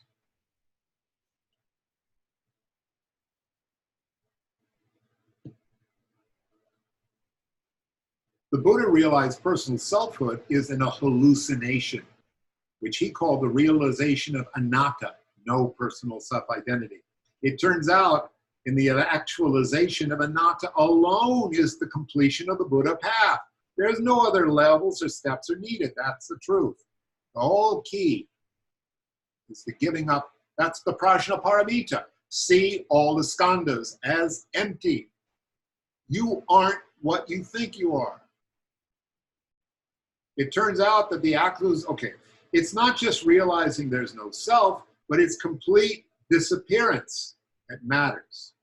It was a mistaken belief, like believing the rope was a snake. This believing of the rope of the body-mind is a me identity. Pointing out Rigpa, or original awareness, is usually ineffective because the egoistic self-mind interprets the information and generates a more exotic self-concept and experience, which is impossible to stabilize. I read a wonderful statement in one of my Dharma books this morning. He said, if you want to get emptiness, in other words, everybody now is talking about self-awareness. And he's saying here, if you could really sense that you're actually awareness, it means to be self-realized. You're not the skandhas. They're just energetic illusions. If you really want to get that, you must practice the four reminders to turn the mind to Dharma. It's Tenzin, it's the whole point of a book that somebody gave you. It's quite profound. You absolutely have to get into the unique preciousness of the human birth. Okay? You absolutely have to understand that what are the other ones? Preciousness of the human birth, the absolute reality of karma, the absolute unsatisfactoriness of dukkha, or the way that you're living your life. Okay? And, God, what is the second one? I don't know what it is now. Anyway, there's 4 basic truths that turn the heart towards Dharma. Oh, the other one is impermanence. Preciousness of the human life, everything is totally impermanent. This samsaric existence is completely satisfactory. The last one is,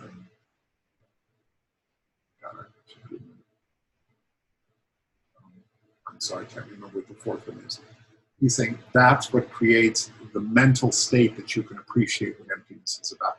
Otherwise, we're being pointed out here, we just form a more exotic and a more spiritualized ego.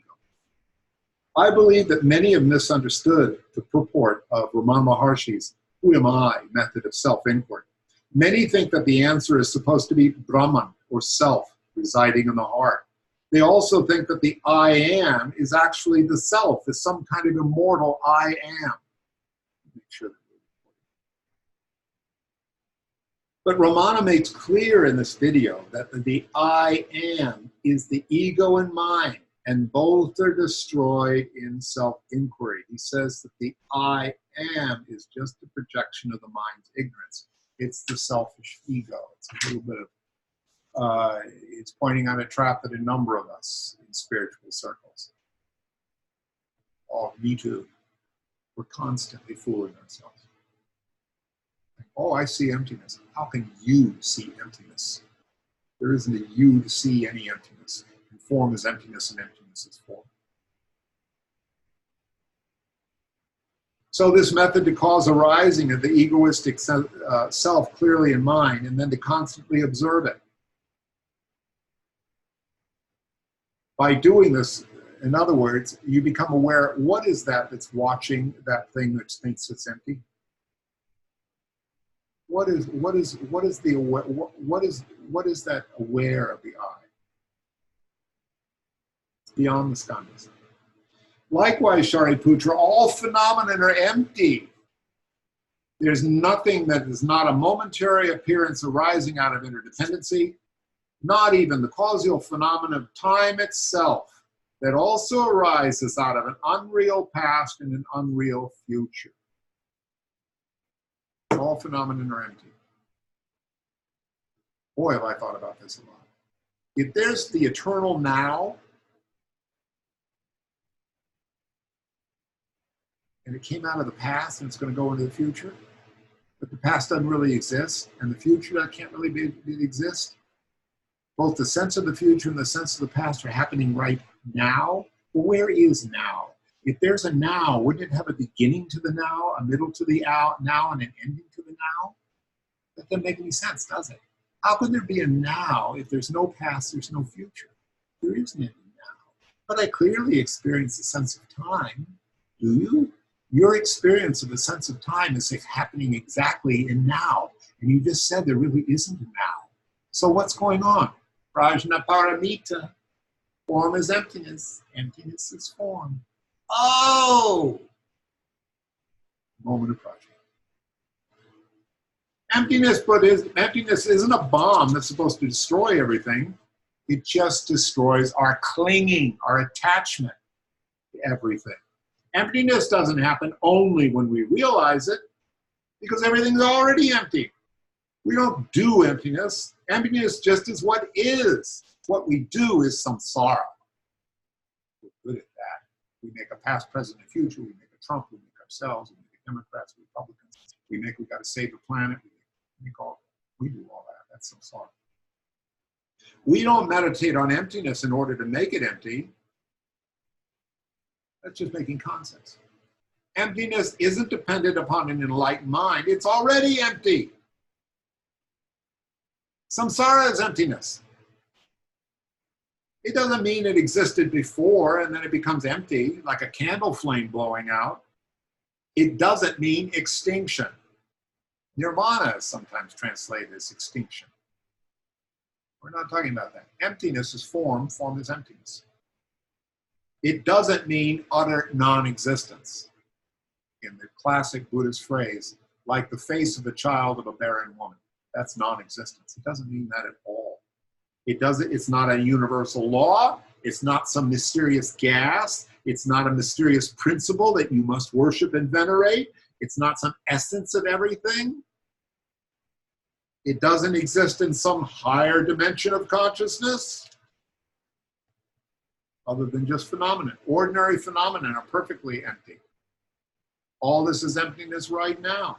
Emptiness doesn't mean that existence is empty of existence. Existence is emptiness.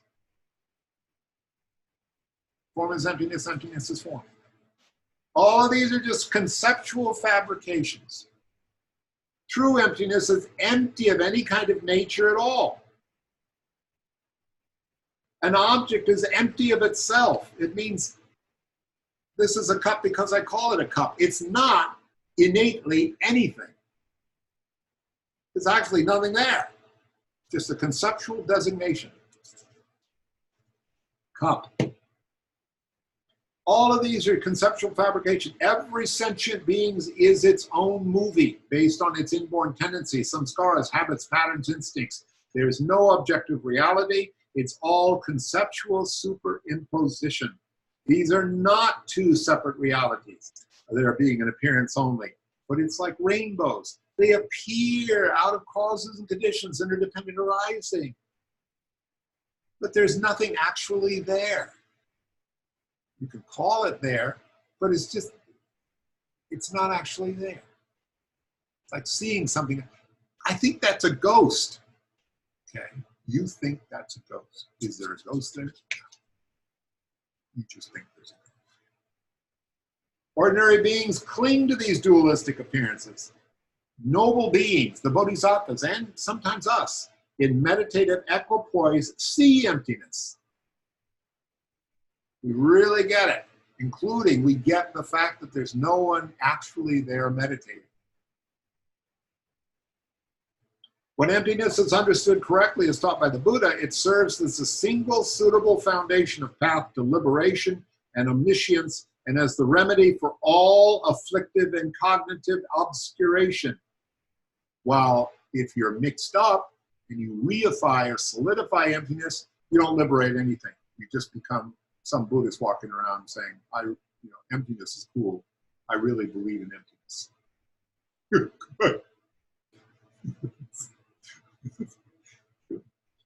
Emptiness is a tool to free ourselves. Here is the practical benefit. We're free. That's why she's Tara. Floyd, I always call Tara is actually emptiness. That's what I mean. She frees us. That's the only thing that can free us, is emptiness. That's the art, completely identified, to know that it's emptiness. Even conceptually at first begins to liberate us from our own suffering. The groundlessness of ordinary experience, the reality of our Buddha nature. So when they say form is emptiness, emptiness is form, I'm going to go a little faster here. It's called the fourfold profundity. And I'm just going to let you guys read that on the top of 24. This is just dicing it out in different ways, and I've already talked about it quite a bit. So Avalokiteshvara goes on. The skandhas he's talking about, phenomenon. In other words, we said skandhas are just phenomenon. They have no defining characteristics. They're unproduced. They don't cease or end. There's no such thing as they're not undefiled. And yet they aren't separate from defilement. They don't decrease and they do not increase. What's that talking about? It's more about the eightfold profundity. The constituents of the eightfold profundity as it's taught is that phenomenon being empty, it has no characteristics, it has no birth. In other words, it never starts anywhere, it never ends anywhere. There's never anything like it's never pure or impure. There's no stains in it. At the same time, The concept of stains doesn't even pertain to what emptiness is about. There's no decrease and there's no increase. How can there be? It's unreal. What is there to increase or decrease? There included all of this. To really get all this is called the 3 doors to liberation, which are really getting emptiness. What is signlessness? Just means they're really all those so-called aspects or talking about or breaking it out or understanding are different characteristics of emptiness. There really isn't. How could there be? There's a vast, what they call a vast sameness to it. And there's wishlessness, because there's absolutely nothing. If you're a bodhisattva who gets emptiness, you know the bodhisattvas don't need to do anything. They don't want anything. They can't. How could they want something? What is there to want? This being the case, Shariputra, in terms of emptiness, there exists no forms, no feelings, no discernments, no formative elements, no consciousness, no eyes, no ears, no nose, no tongue, no body, no minds, no visual form, no sounds, no smells, no taste, no tactile sensations, and no mental objects. There also exists no visual elements, no mental elements, and no elements of mental consciousness. So what is this list? Well, Shariputra right now Avalokiteshvara is breaking out all the various ways that the Buddhists break out aspects of consciousness. And I'm going to briefly go through them because it's 6 o'clock and I want to get done. So, and I have a break it out here, technical stuff, but it's called the Yogacara school, the mind-only school. They're the ones who really talk about these things quite a bit. There's another school in addition to the Shravakyas and something like that. The Yogacara are the ones that believe that everything that proceeds out of mind is basically the thing that makes up existence. So, the famous 8 consciousnesses. There are, I want to talk about it linked because this is what the Prajnaparamita Sutra denies, the true existence of the 8 consciousnesses. And this is one thing that can blow our minds a little bit. There are the 5 sense consciousnesses that I've already talked about that are non-conceptual: hearing, smelling, tasting, seeing, feeling. There's another one, the defiled mental consciousness, which I get a kick out. What is that? That's our ego consciousness. It's our self-aware movie that we make up about all of this stuff, which goes on in our heads, except for rare moments of samadhi where it stops. Okay? By the way, I understand that the movie that we all live in, the movie of me, is actually coordinated through a strip of cells up in the top part of the brain. Which I just think that's so funny. That the whole drama, me, and Trump, and Buddhism, and all that stuff, it's just some goop that's going on up there in the brain. It's fun. All right. And finally, the fundamental storehouse, the Alaya Vidyana, which is I wondered about for many years. It's a storehouse consciousness, which is the basis of the other 7. The 8th consciousness is said to store the impressions of the previous experiences. In other words, the samskaras, which in my traditions call that. So what goes on supposedly, I've been hearing it is mind consciousness, the skandhas. First of all, there's something going on, and it's like there's kind of a mood associated, like, I like that. I like that. Then immediately it's like that's form consciousness. Then immediately there's feeling consciousness. I get attracted to it. Then I perceive it. It's my beads. Okay. Then mental formations. Oh, it has a nice association with Buddhism and all that kind of stuff. I like the beads. That makes me feel kind of special and everything. And they're my beads. That's the emergence, okay, of the mind, the self-awareness, consciousness, the me. And then the movie starts up. Oh, I'm a good Buddhist. I got to practice. Here's my bead. Don't lose my beads. They're my beads. Oh, that's part of the me moving. How does that all take place? Constantly, the mind is reaching down in the storehouse of memory and previous experiences, the samskaric impressions and your karmic imprints to generate this movie, which we're living in moment to moment to moment. That's actually the 8 consciousnesses. Quickly, the seventh or defiled mental consciousness is the one that we spend a lot of time with in Buddhism. That's what's connected with the ego. It's where the notion of the I and the mind enter into experience. It's absent in the meditation of bodhisattvas, but it never ceases in the mind stream of the ordinary being. I would like to think sometimes in states of meditation we can lose it, but I'm not so sure. The seventh consciousness relates very closely to self-image, or the movie of me, as I like to say.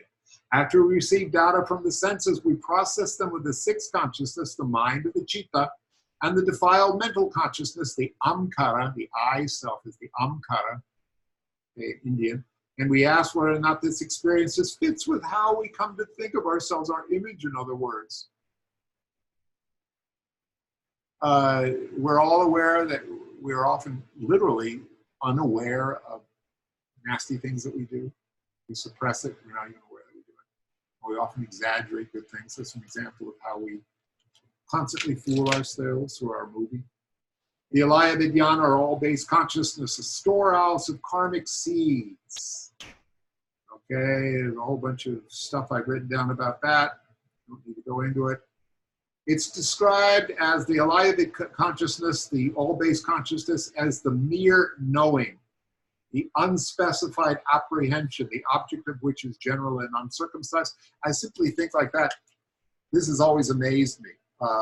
First of all, I think I'm so-called awake. So I look at this and I immediately, without even thinking about it, I know there's my beads. I know it, and I can think about them, come up with all this thing. But weirdly enough, last night, right before I woke up this morning, I was in some kind of awful resort. And I was looking for some decent food.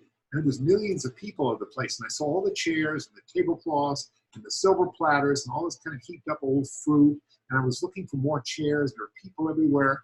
And there was this nice map on here, and I could go and study. I could go to this place and visit all this, but this was all in my frickin' dream. And I woke up and I went, ugh. All of that, samskaric impressions, memories of previous experiences, the alaya seed consciousness throwing up gook. I thought I could see. I thought I was hearing people. I thought I could taste food. None of this was happening in so-called reality. AKA, guys, what's the real difference? You guys know that the same parts of the brain get activated. What is the real difference? I ask myself that a lot. Various conscious beings or level of understanding understand that skandhas differently. Ordinary beings see skandhas as being a person, a self, or a sentient being. But the more advanced Shavaks and the Prakya Buddhas see the five skandhas aren't part of an individual self, which consists of ignorance, affliction, and karmic actions. But the bodhisattvas see the five skandhas empty of any kind of existence. They're like dreams and illusions and movies. Okay? You can see that the Shravakas and the Prakya Buddhas still assume that stuff exists. For example, foundational vehicle Buddhism. It still assumes that there's such a thing as like atoms, small units of matter, and that thought is composed of fine units of matter. They still believe that time exists, that moments of time that come up and disappear almost instantaneously. Not so the bodhisattvas. Bodhisattvas say all of that's an illusionary appearance, no reality. Okay, so there is more, a nice little page from The Lion's Roar about the 8 levels of consciousness, page 25. I'm not going to read them because we don't have time. What I want to get to is, what is this stuff where Avalokiteshvara is going on about no eye, no ears, no nose, no tongue? He's referring to, these are lists, again, from the Abhidharma, categories of experience. They're broken out into something called ayatanas and dhatus. What are those? So I wrote them down here. The 6 ayatanas are the eye base, ear base, nose base, tongue base, body base, mind base. The 6 sense bases are the 6 internal sense bases within the 12 ayatanas, and it goes on into page 27. The 6 sense objects, visible forms, sound, smells, tastes, and textures, mental objects.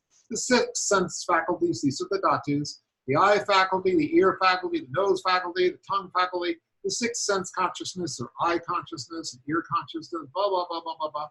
Okay, sorry to go through this quick, but I want to give you guys a Jedi mind trick from Nagarjuna, which Jay Lippman told me about many years ago that I never forgot, and it blew my mind. May it blow your mind. Stick with me here, all right? So what we think is going on, for example, is we've got this ear here, with a little eardrum and the hammer and the stirrup and where that gook is, and that there's vibrations of sound that come from outside, and they go in the ear and they vibrate the eardrum, and that triggers the nerves, and the little nerve signals go up into the audio portions of the brain, and they get translated into different kinds of things, and they get compared, rocketed around the brain, and they're connected with, and they're said, oh, I hear a bird, right? We were taught that. Most of us say, yeah, that's how it works. Okay, get this. Three things are going on. There is something which is picking up phenomenon, sound waves, physical thing called an ear and the hammer and the stirrup. There is the process of you get the three things. There is the process of actually obtaining that information. It gets that. It has an activity, that this thing is performing an activity. Finally, the activity goes up and the mind turns it into a sound. Correct?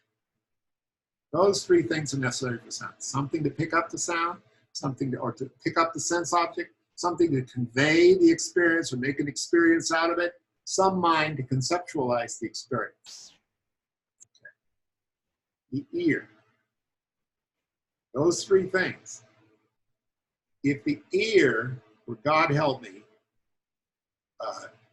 if it were detached, so I had no ears, okay? I didn't have a way of picking up the sound.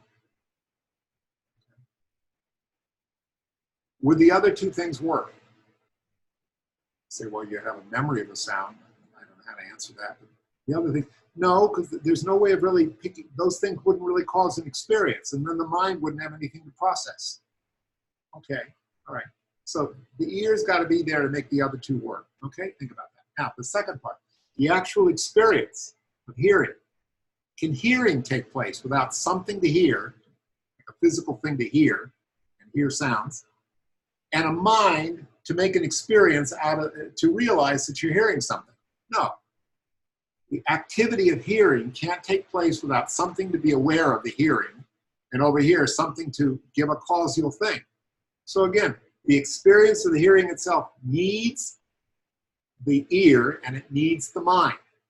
Finally, if the mind isn't there, if you're brain dead, the ear can be picking up sensory information, but there's nothing to really turn it into an experience, and certainly there's nothing to comprehend it.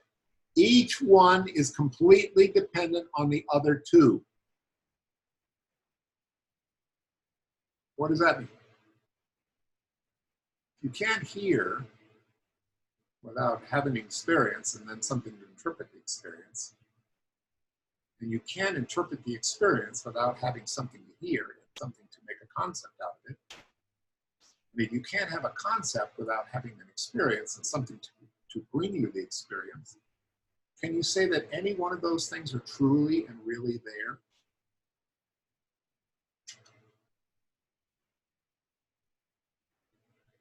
Some of you are just saying, it blew my mind. I thought about that inlet and said, Jesus Christ, yeah, things are interdependent. You can't have something apart from having the other things. And nothing, everything is like this.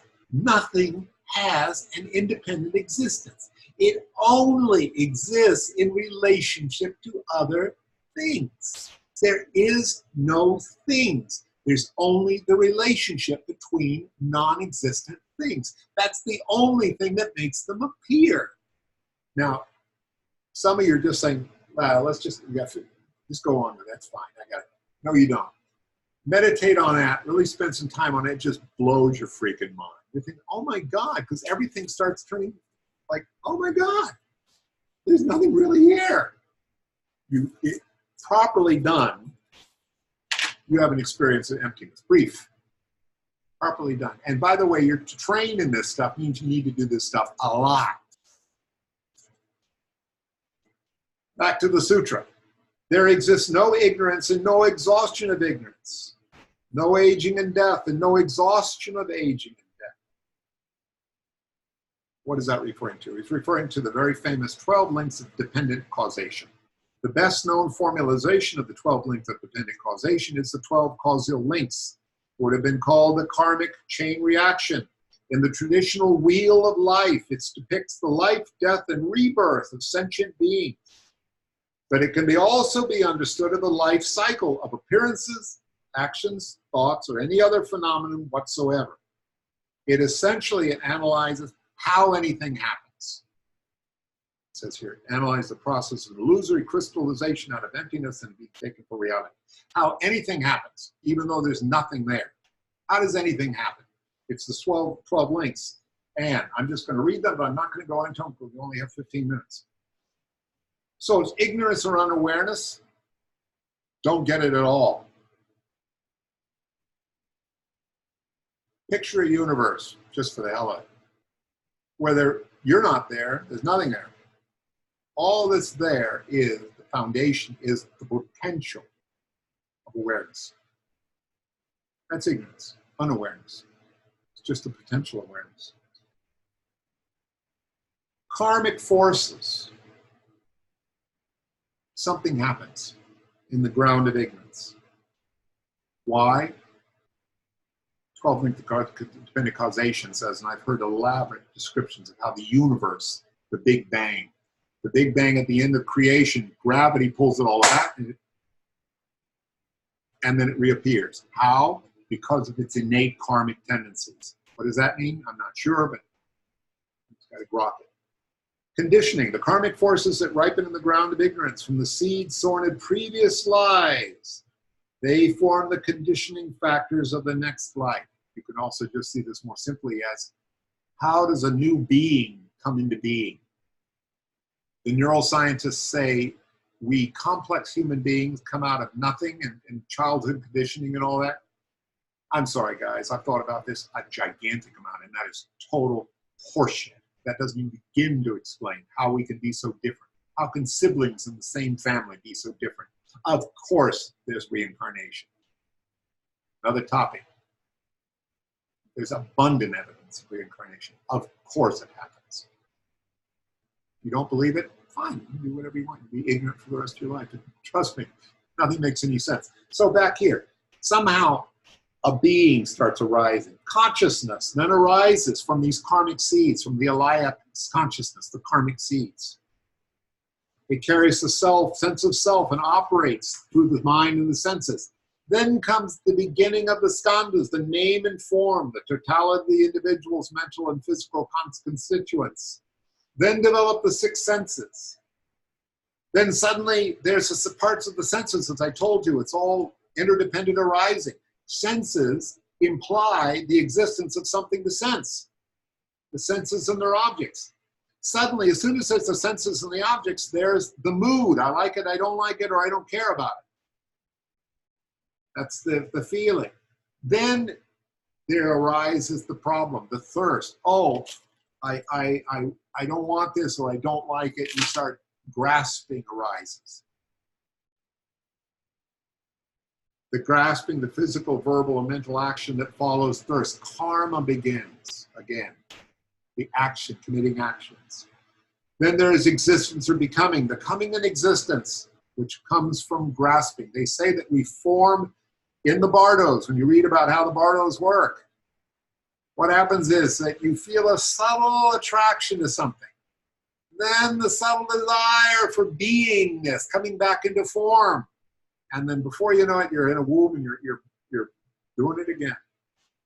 Birth manifesting in one of the 6 realms, and death and decay.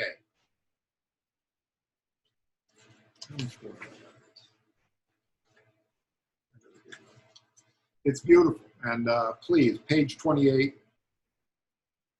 It's very important. Read about the 12 steps of dependent causation, because it explains a great deal in our life. Explains causality. There's a lot of good data here. The sequence of the 12 links in the reverse order, by the way. Advanced meditators follow that sequence back. Okay? They follow the 12 links from death all the way back to ignorance and is the main meditation of the Bhakti Buddhas. Thus, this passage on the 12. In other words, the Bhakti Buddhas are the ones who want to extinguish the mind stream. Sometimes they say this is the foundational. You want to actually extinguish so that you have no rebirth. How you do that is following the 12 steps of dependent causation backwards, and you extinguish desire utterly. In all the Buddhist approaches of the Shravakas, the Bhakti Buddhas, and the Mahayana, dependent origination is one of the most fundamental principles to describe both the process of samsaric confusion and suffering and the process of unraveling that web of confusion. However, the Prajnaparamita not only denies this actual samsaric phenomenon, such as skandhas, but it also denies the true existence of dependent origination in both samsaric and the nirvanic version. How we come into being and how we can end being. That's pretty major. And I have read that the Prajnaparamita Sutras are actually an internal argument of the Mahayana people against the foundational Buddhists, saying, you guys, you don't quite get it.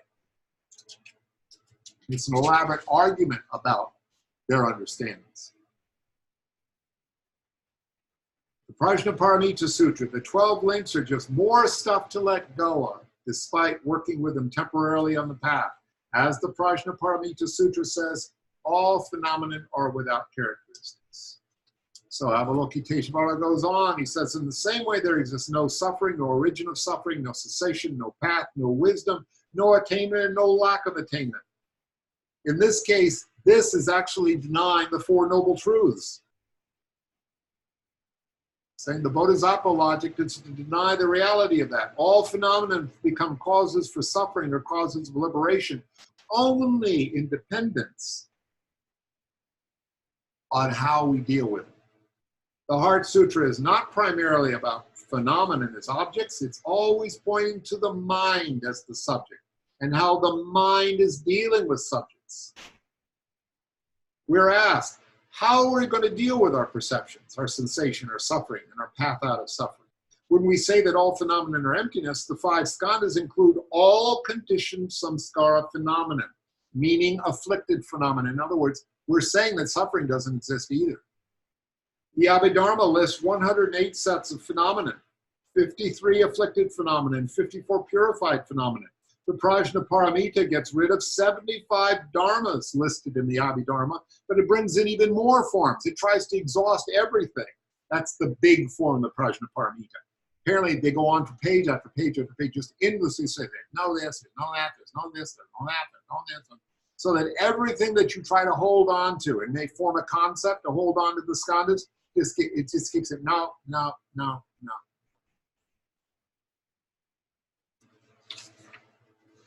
From the Mahayana point of view, the truth of the path means to rest in meditative equipoise and non-dual wisdom, and to realize the Four Noble Truths also to be emptiness, which includes the emptiness of that very non-dual wisdom. The wisdom itself is empty. The path is not taken to be something substantial or not some real entity, but it is empty. But the sutras say that we need to travel it. The real ideal of traveling the path, the goal is to discover that there is no one to travel it, and there isn't any path, and there's no practice, not really, and there's no real goal. Therefore, Shariputra, says Avalokiteshvara, since the bodhisattvas have no attainment, they depend upon and dwell in the perfection of wisdom, and their minds are unobstructed and unafraid. The bodhisattvas, they don't want anything, they have no expectations, they are utterly have no fear. And I went through this, but you know, fear is the fundamental form of suffering. And the fear is not so much of death, but is of non-existence. You've all been through this. If you haven't, I suggest you go through it. Really quite miraculous. In the mind training, which is the 7 steps of mind training, it's very famous, English translation, and there's Lojong teachings. There's a phrase: the supreme protection is emptiness and truth. The supreme fearlessness is to really understand emptiness. There's no one to be afraid. There's nothing to be afraid of. Fear itself is emptiness. In the meditative equipoise of the Bodhisattvas on the bhumis, there's no longer any obscurations, and they're like a Buddha in their realization. However, when they arise from their formal meditation sessions, they aren't like a Buddha. This is the Bodhisattvas, because they cannot fully sustain their realization in every situation outside of their meditation. Therefore, the 10 bhumis consists of training and bringing the realization during meditative equipoise into any situation. Illusory bodhisattvas engaged in illusory conduct for illusory beings with illusory objects, illusion like samadhi. The bodhisattvas know clearly and at all times that whatever appears does not really exist, but they still label illusory appearances. A slight sense of duality experiences a difference between the subject and object. We're talking about the nature of compassion, why that's assigned to bodhisattvas, and what real subtle distinctions between bodhisattva and Buddha. When the Madhyamaka texts investigate emptiness through reasoning, they use 2 main approaches. Now it's almost 6:30, and there's a whole bunch of here of, to me, very interesting Madhyamaka texts.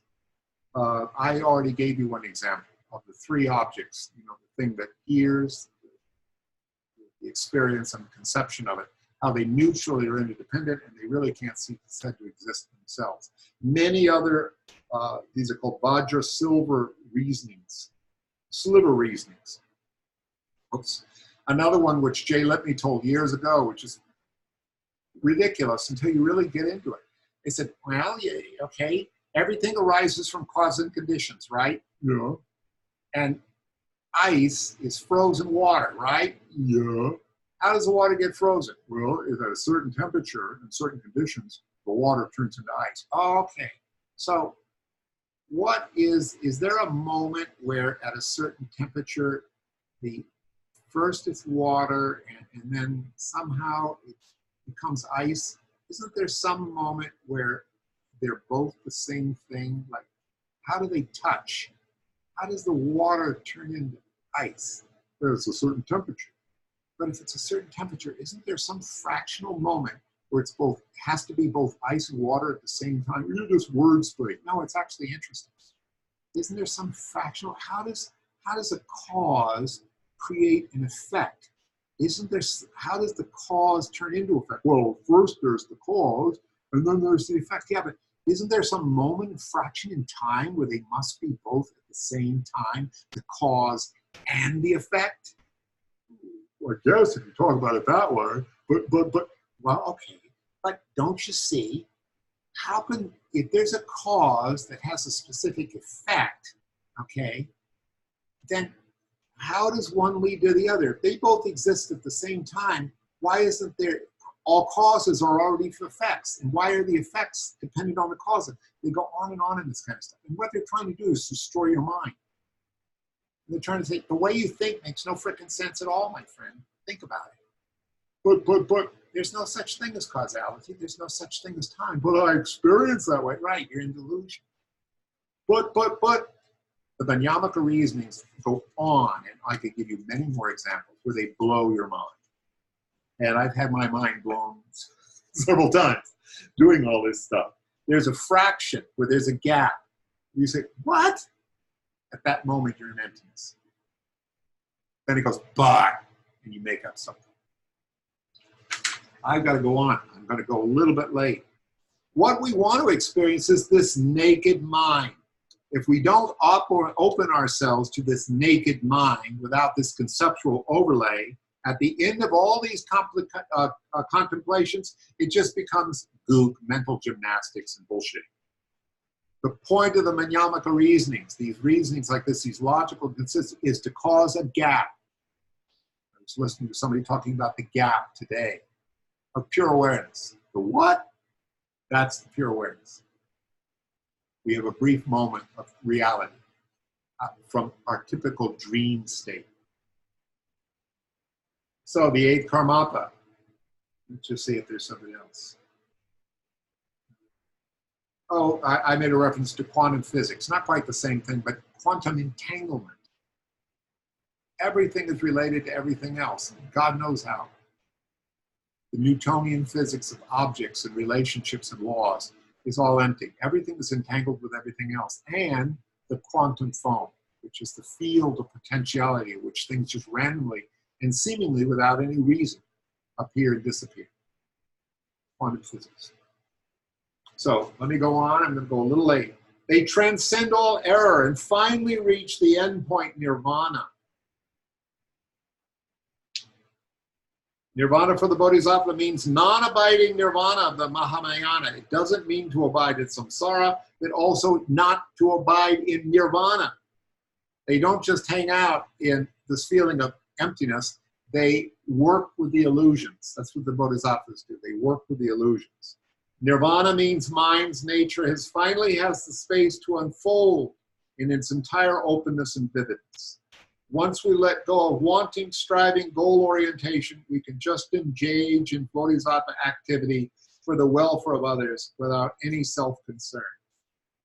Then Buddhahood or enlightenment just happens automatically or naturally. Got that? They aren't trying to do it. Out of their natural activity as bodhisattvas, the enlightenment nature happens. As aspirant bodhisattvas, we carry that view of meditation into whatever physical and verbal actions we engage with. That means we repeatedly review the means of heart of wisdom and never be separated from emptiness. There is a long passage by Jackson Peterson on naked awareness and secondary consciousness. Please read it. I don't have time. I'd run out of time. It's really valuable. Really valuable. It explains emptiness. There's also a long passage here that I printed out for you guys by Jackson Peterson called The Emptiness Teachings Primer. It's on page 34. Please, if you can, look at that. It is freaking amazing. I don't have time, otherwise I'd read it to you. Because he basically quotes all the greats. Khenpo Sultram, Nagarjuna, great teachers. Milarepa, about what emptiness is all about. And I gave you many pages of it. Really good stuff. I gave you a wonderful translation from B. Alan Wallace. He's quite a genius. And I'm going to go on to the next phrase from Avalokiteshvara. Says, all the Buddhas of the past, present, and future have depended, do, and will depend upon the perfection of wisdom. Therefore, they became, are becoming, and will become unsurpassably, perfectly, and completely awakened Buddha. That's the promise. All we need to do is completely understand the emptiness of the skandhas. That's what emptiness is. The emptiness of phenomena. He goes on. Therefore, the mantra of the perfection of wisdom is the mantra of great knowledge. It's the unsurpassable mantra. It's the mantra that is comparable to the incomparable. It's the mantra which totally pacifies all suffering. It will not deceive you. Therefore, know that it is true. Briefly, the mantra, the translation means mind protection. So this is the realization of emptiness protects the mind from dualistic projections of beliefs, opinions, illusions. Emptiness is not an end in itself. This is just a concept. Prajnaparamita is a tool to liberation. It's equal to the wisdom and enlightened activity of all the Buddhas, but it's not equal to the minds and deeds of ordinary beings, Shravakas and Bhakti Buddhas. Why? Because they still maintain some sense of self, however rarefied. And that's delusion, and that's what suffering is. Dispels both suffering and the cause and conditions of suffering. And Prajnaparamita is the sole ultimate truth and reality. Know that it is true. So finally, I proclaim the mantra of perfection of wisdom. Tatayata gate gate paragate parasam gate bodhiswaha. And I go on and I do on page 43 an analysis. Gate means gone, paraman gate, and it translates various terms. What I'm interested in here, I want to read to you is, you can read what the mantra means, you probably already know, is the next sentence he says, Sariputra, in this way that the great bodhisattvas train themselves in the profound perfection of wisdom. Now listen to this. Why at the end of the sutra, after not this, not this, not this, not this, he says, here's what it is.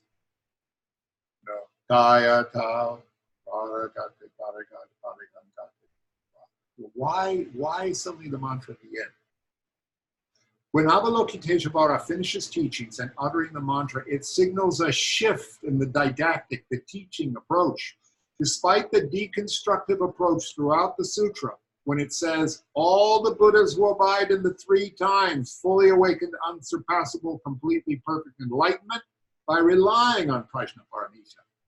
That is, they're relying on the 4-fold emptiness, the 8-fold profundity, the lists of no skandhas, no dhatus, no ayatanas, no dependent origination, no 4 noble 4 truths, no wisdom, no attainment, no non-attainment, blah, blah, blah, blah, blah. It's all just conceptual and it remains dualistic. To teach in this way is still based in the rational mind. Remember that, folks. When we're talking about this, we're still in the rational mind. We have to do this, but we're still in delusion. It's still only contemplative. It's not direct realization. But with the introduction of the mantra, we leap into the non-rational and non-conceptual space of direct experience, the open, empty space of direct experience of what this sutra has been telling us. Thich Nhat Hanh has this beautiful thing when he said, how do we work with this great mantra? He says, when we listen to the mantra, we should bring ourselves into the state of attention, of concentration, not thinking, concentration, so that when we receive the strengths emanating from Avalokiteshvara Bodhisattva, we do not recite the Heart Sutra like singing a song or with our intellect alone.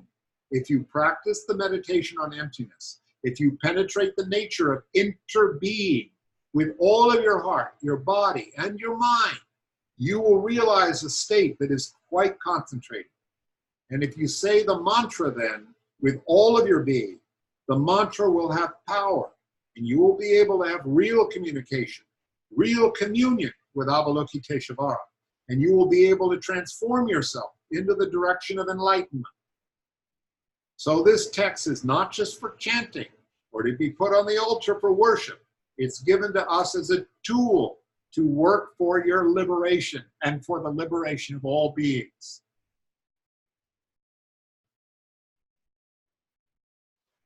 Next phrase, remember that. At that moment, the Lord arose from his concentration and he said to the noble Avalokiteshvara, well said, well said. That's just how it is, my son. It's just how it is. The profound perfection of wisdom should be practiced exactly as you have explained it.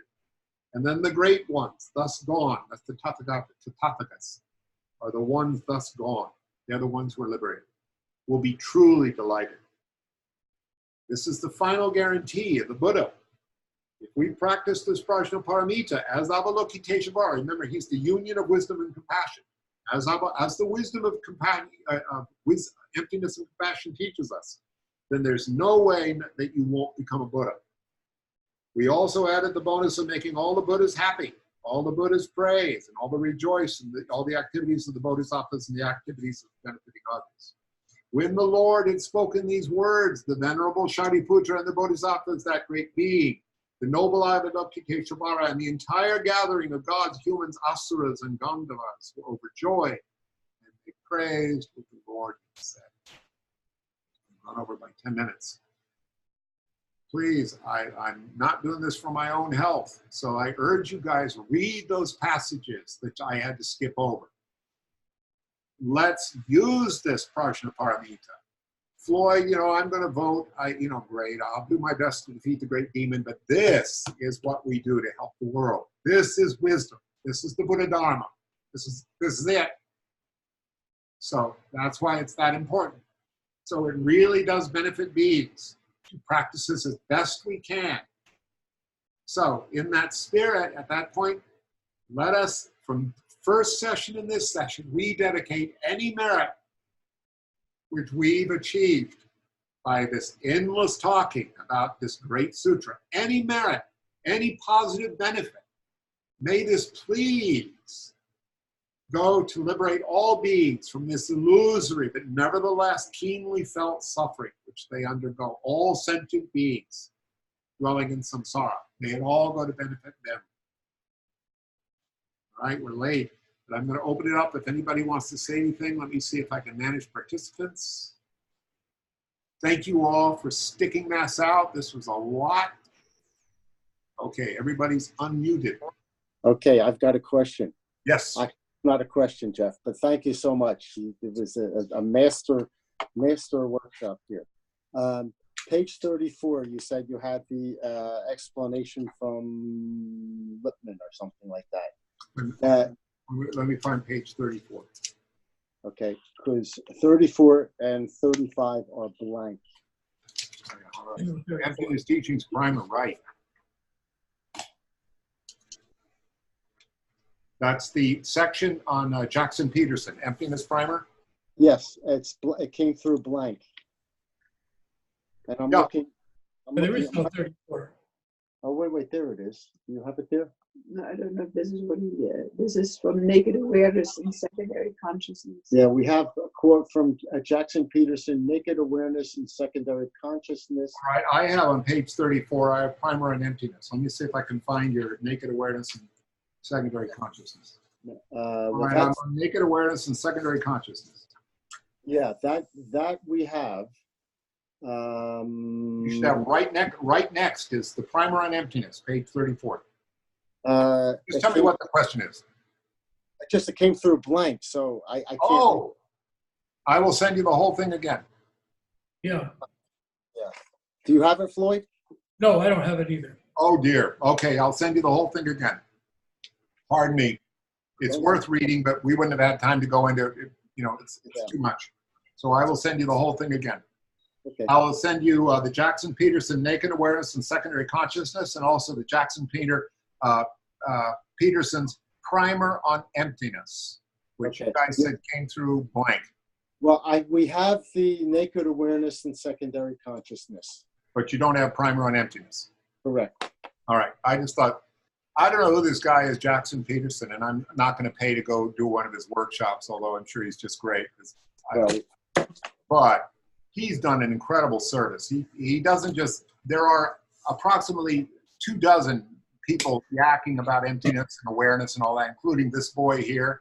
And we don't need more people yakking about it. But Jackson Peterson quotes in impeccable sources, and he knows his stuff, I'm convinced. He does have his slant. There's a lot of beautiful, elegant parts of Buddhism, which are the skillful means that we all like. How do you actually put this into practice in your daily life? And how do you practice all this stuff? He tends to really focus on the hardcore stuff a lot. Okay. There's, you know, like we all love chanting. We love going to Losang. I have my little altar. We love all that stuff. Well, Jackson Peterson doesn't talk about those skillful means at all. But right. You know, it's important. I mean, we're dualistic beings, and it helps a lot to have a little Buddha statue there, and to have His Holiness up there, and meditate every day. Because guess what? At a certain stage, they don't tell you this, but you don't need to meditate anymore. That's what they tell in the Dzogchen and the Emptiness Teachings. And it's difficult because we're samsaric beings. We constantly think that we have a better grasp on all this stuff than we do. All we need to do is listen to Trump for a while, and we realize, oh, I'm still pretty samsaric. I'm still having some issues. Right. All right. Anything else? Thank you, Jeff. Oh, thank you, Dorothy. Did that help? Oh, yeah. A long way to go. No, Dorothy, please. You are an advanced practitioner, dear. I listen to you, and you are into this stuff. I mean, you have taken vows. When I tell you that is you're serious about, I want to do this Buddhism. I'm not here just to entertain myself and to fill in some empty hours and because I like the people. I'm here because this stuff is real, and it is real. So bless your heart. This was scary, and that you got yourself through all of the barriers and tuned in and sat through all of this goop and will listen to the things, you don't know, that indicate vast quantities of merit, spiritual merit. To be able to be interested in this stuff at all is vast quantities of merit. It takes millions of lifetimes to get to the point where we have the presence of teachings. We have, I'm not the qualified teacher, but I'm quoting qualified teachers. We have the presence of a living tradition. That's the first, the fortunate human rebirth. Absolutely essential. The second one is the presence of death. We're going to be dead. This body here going to be gone before I know it. Sorry about that, Charlotte, but this body's, God, it could die tonight very easily. The presence of death, our great teacher. The third one is everything is impermanent. Everything. I could die in the next minute. You know, these things could burn up. You know, we didn't get it. Everything is impermanent, okay? The last one is, I'm sorry, guys, I'm living in the God realms. I get to paint all the time. I do what I want, everything like that, and I'm still lost in idiocy and suffering. This is the God realm, as good as it gets in samsara, and we're still dissatisfied. We still have Donald Trump. Okay, guys, samsara never works. That's the fourth reminder. They tell us that the way we purify our hearts is we spend our entire life on the four contemplations: the fortunate human birth, okay, the omnipresence of death, impermanence, and the dissatisfactoriness of dukkha, or suffering. Thank you, Jeff. Thank you so Yeah. much. Oh, Floyd, Thank you. Thank you, Jeff. all right, dolls. And I miss you guys so much out there in Philly. Well, You have no idea how much you contribute to that group, that little Dharma group. Are you aware of that? who are we talking about? Oh, Dorothy just disappeared. Oh, okay. She's somebody in our little local Dharma group.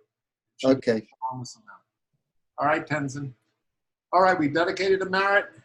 All right, thank you guys very, very much. And Okay. Thank you very much, Jeff. transitory life. Beautiful thing to do here. So glad to be with you all. Yes, Yeah. Tenzin, it's Great to see wonderful you. see Tenzin.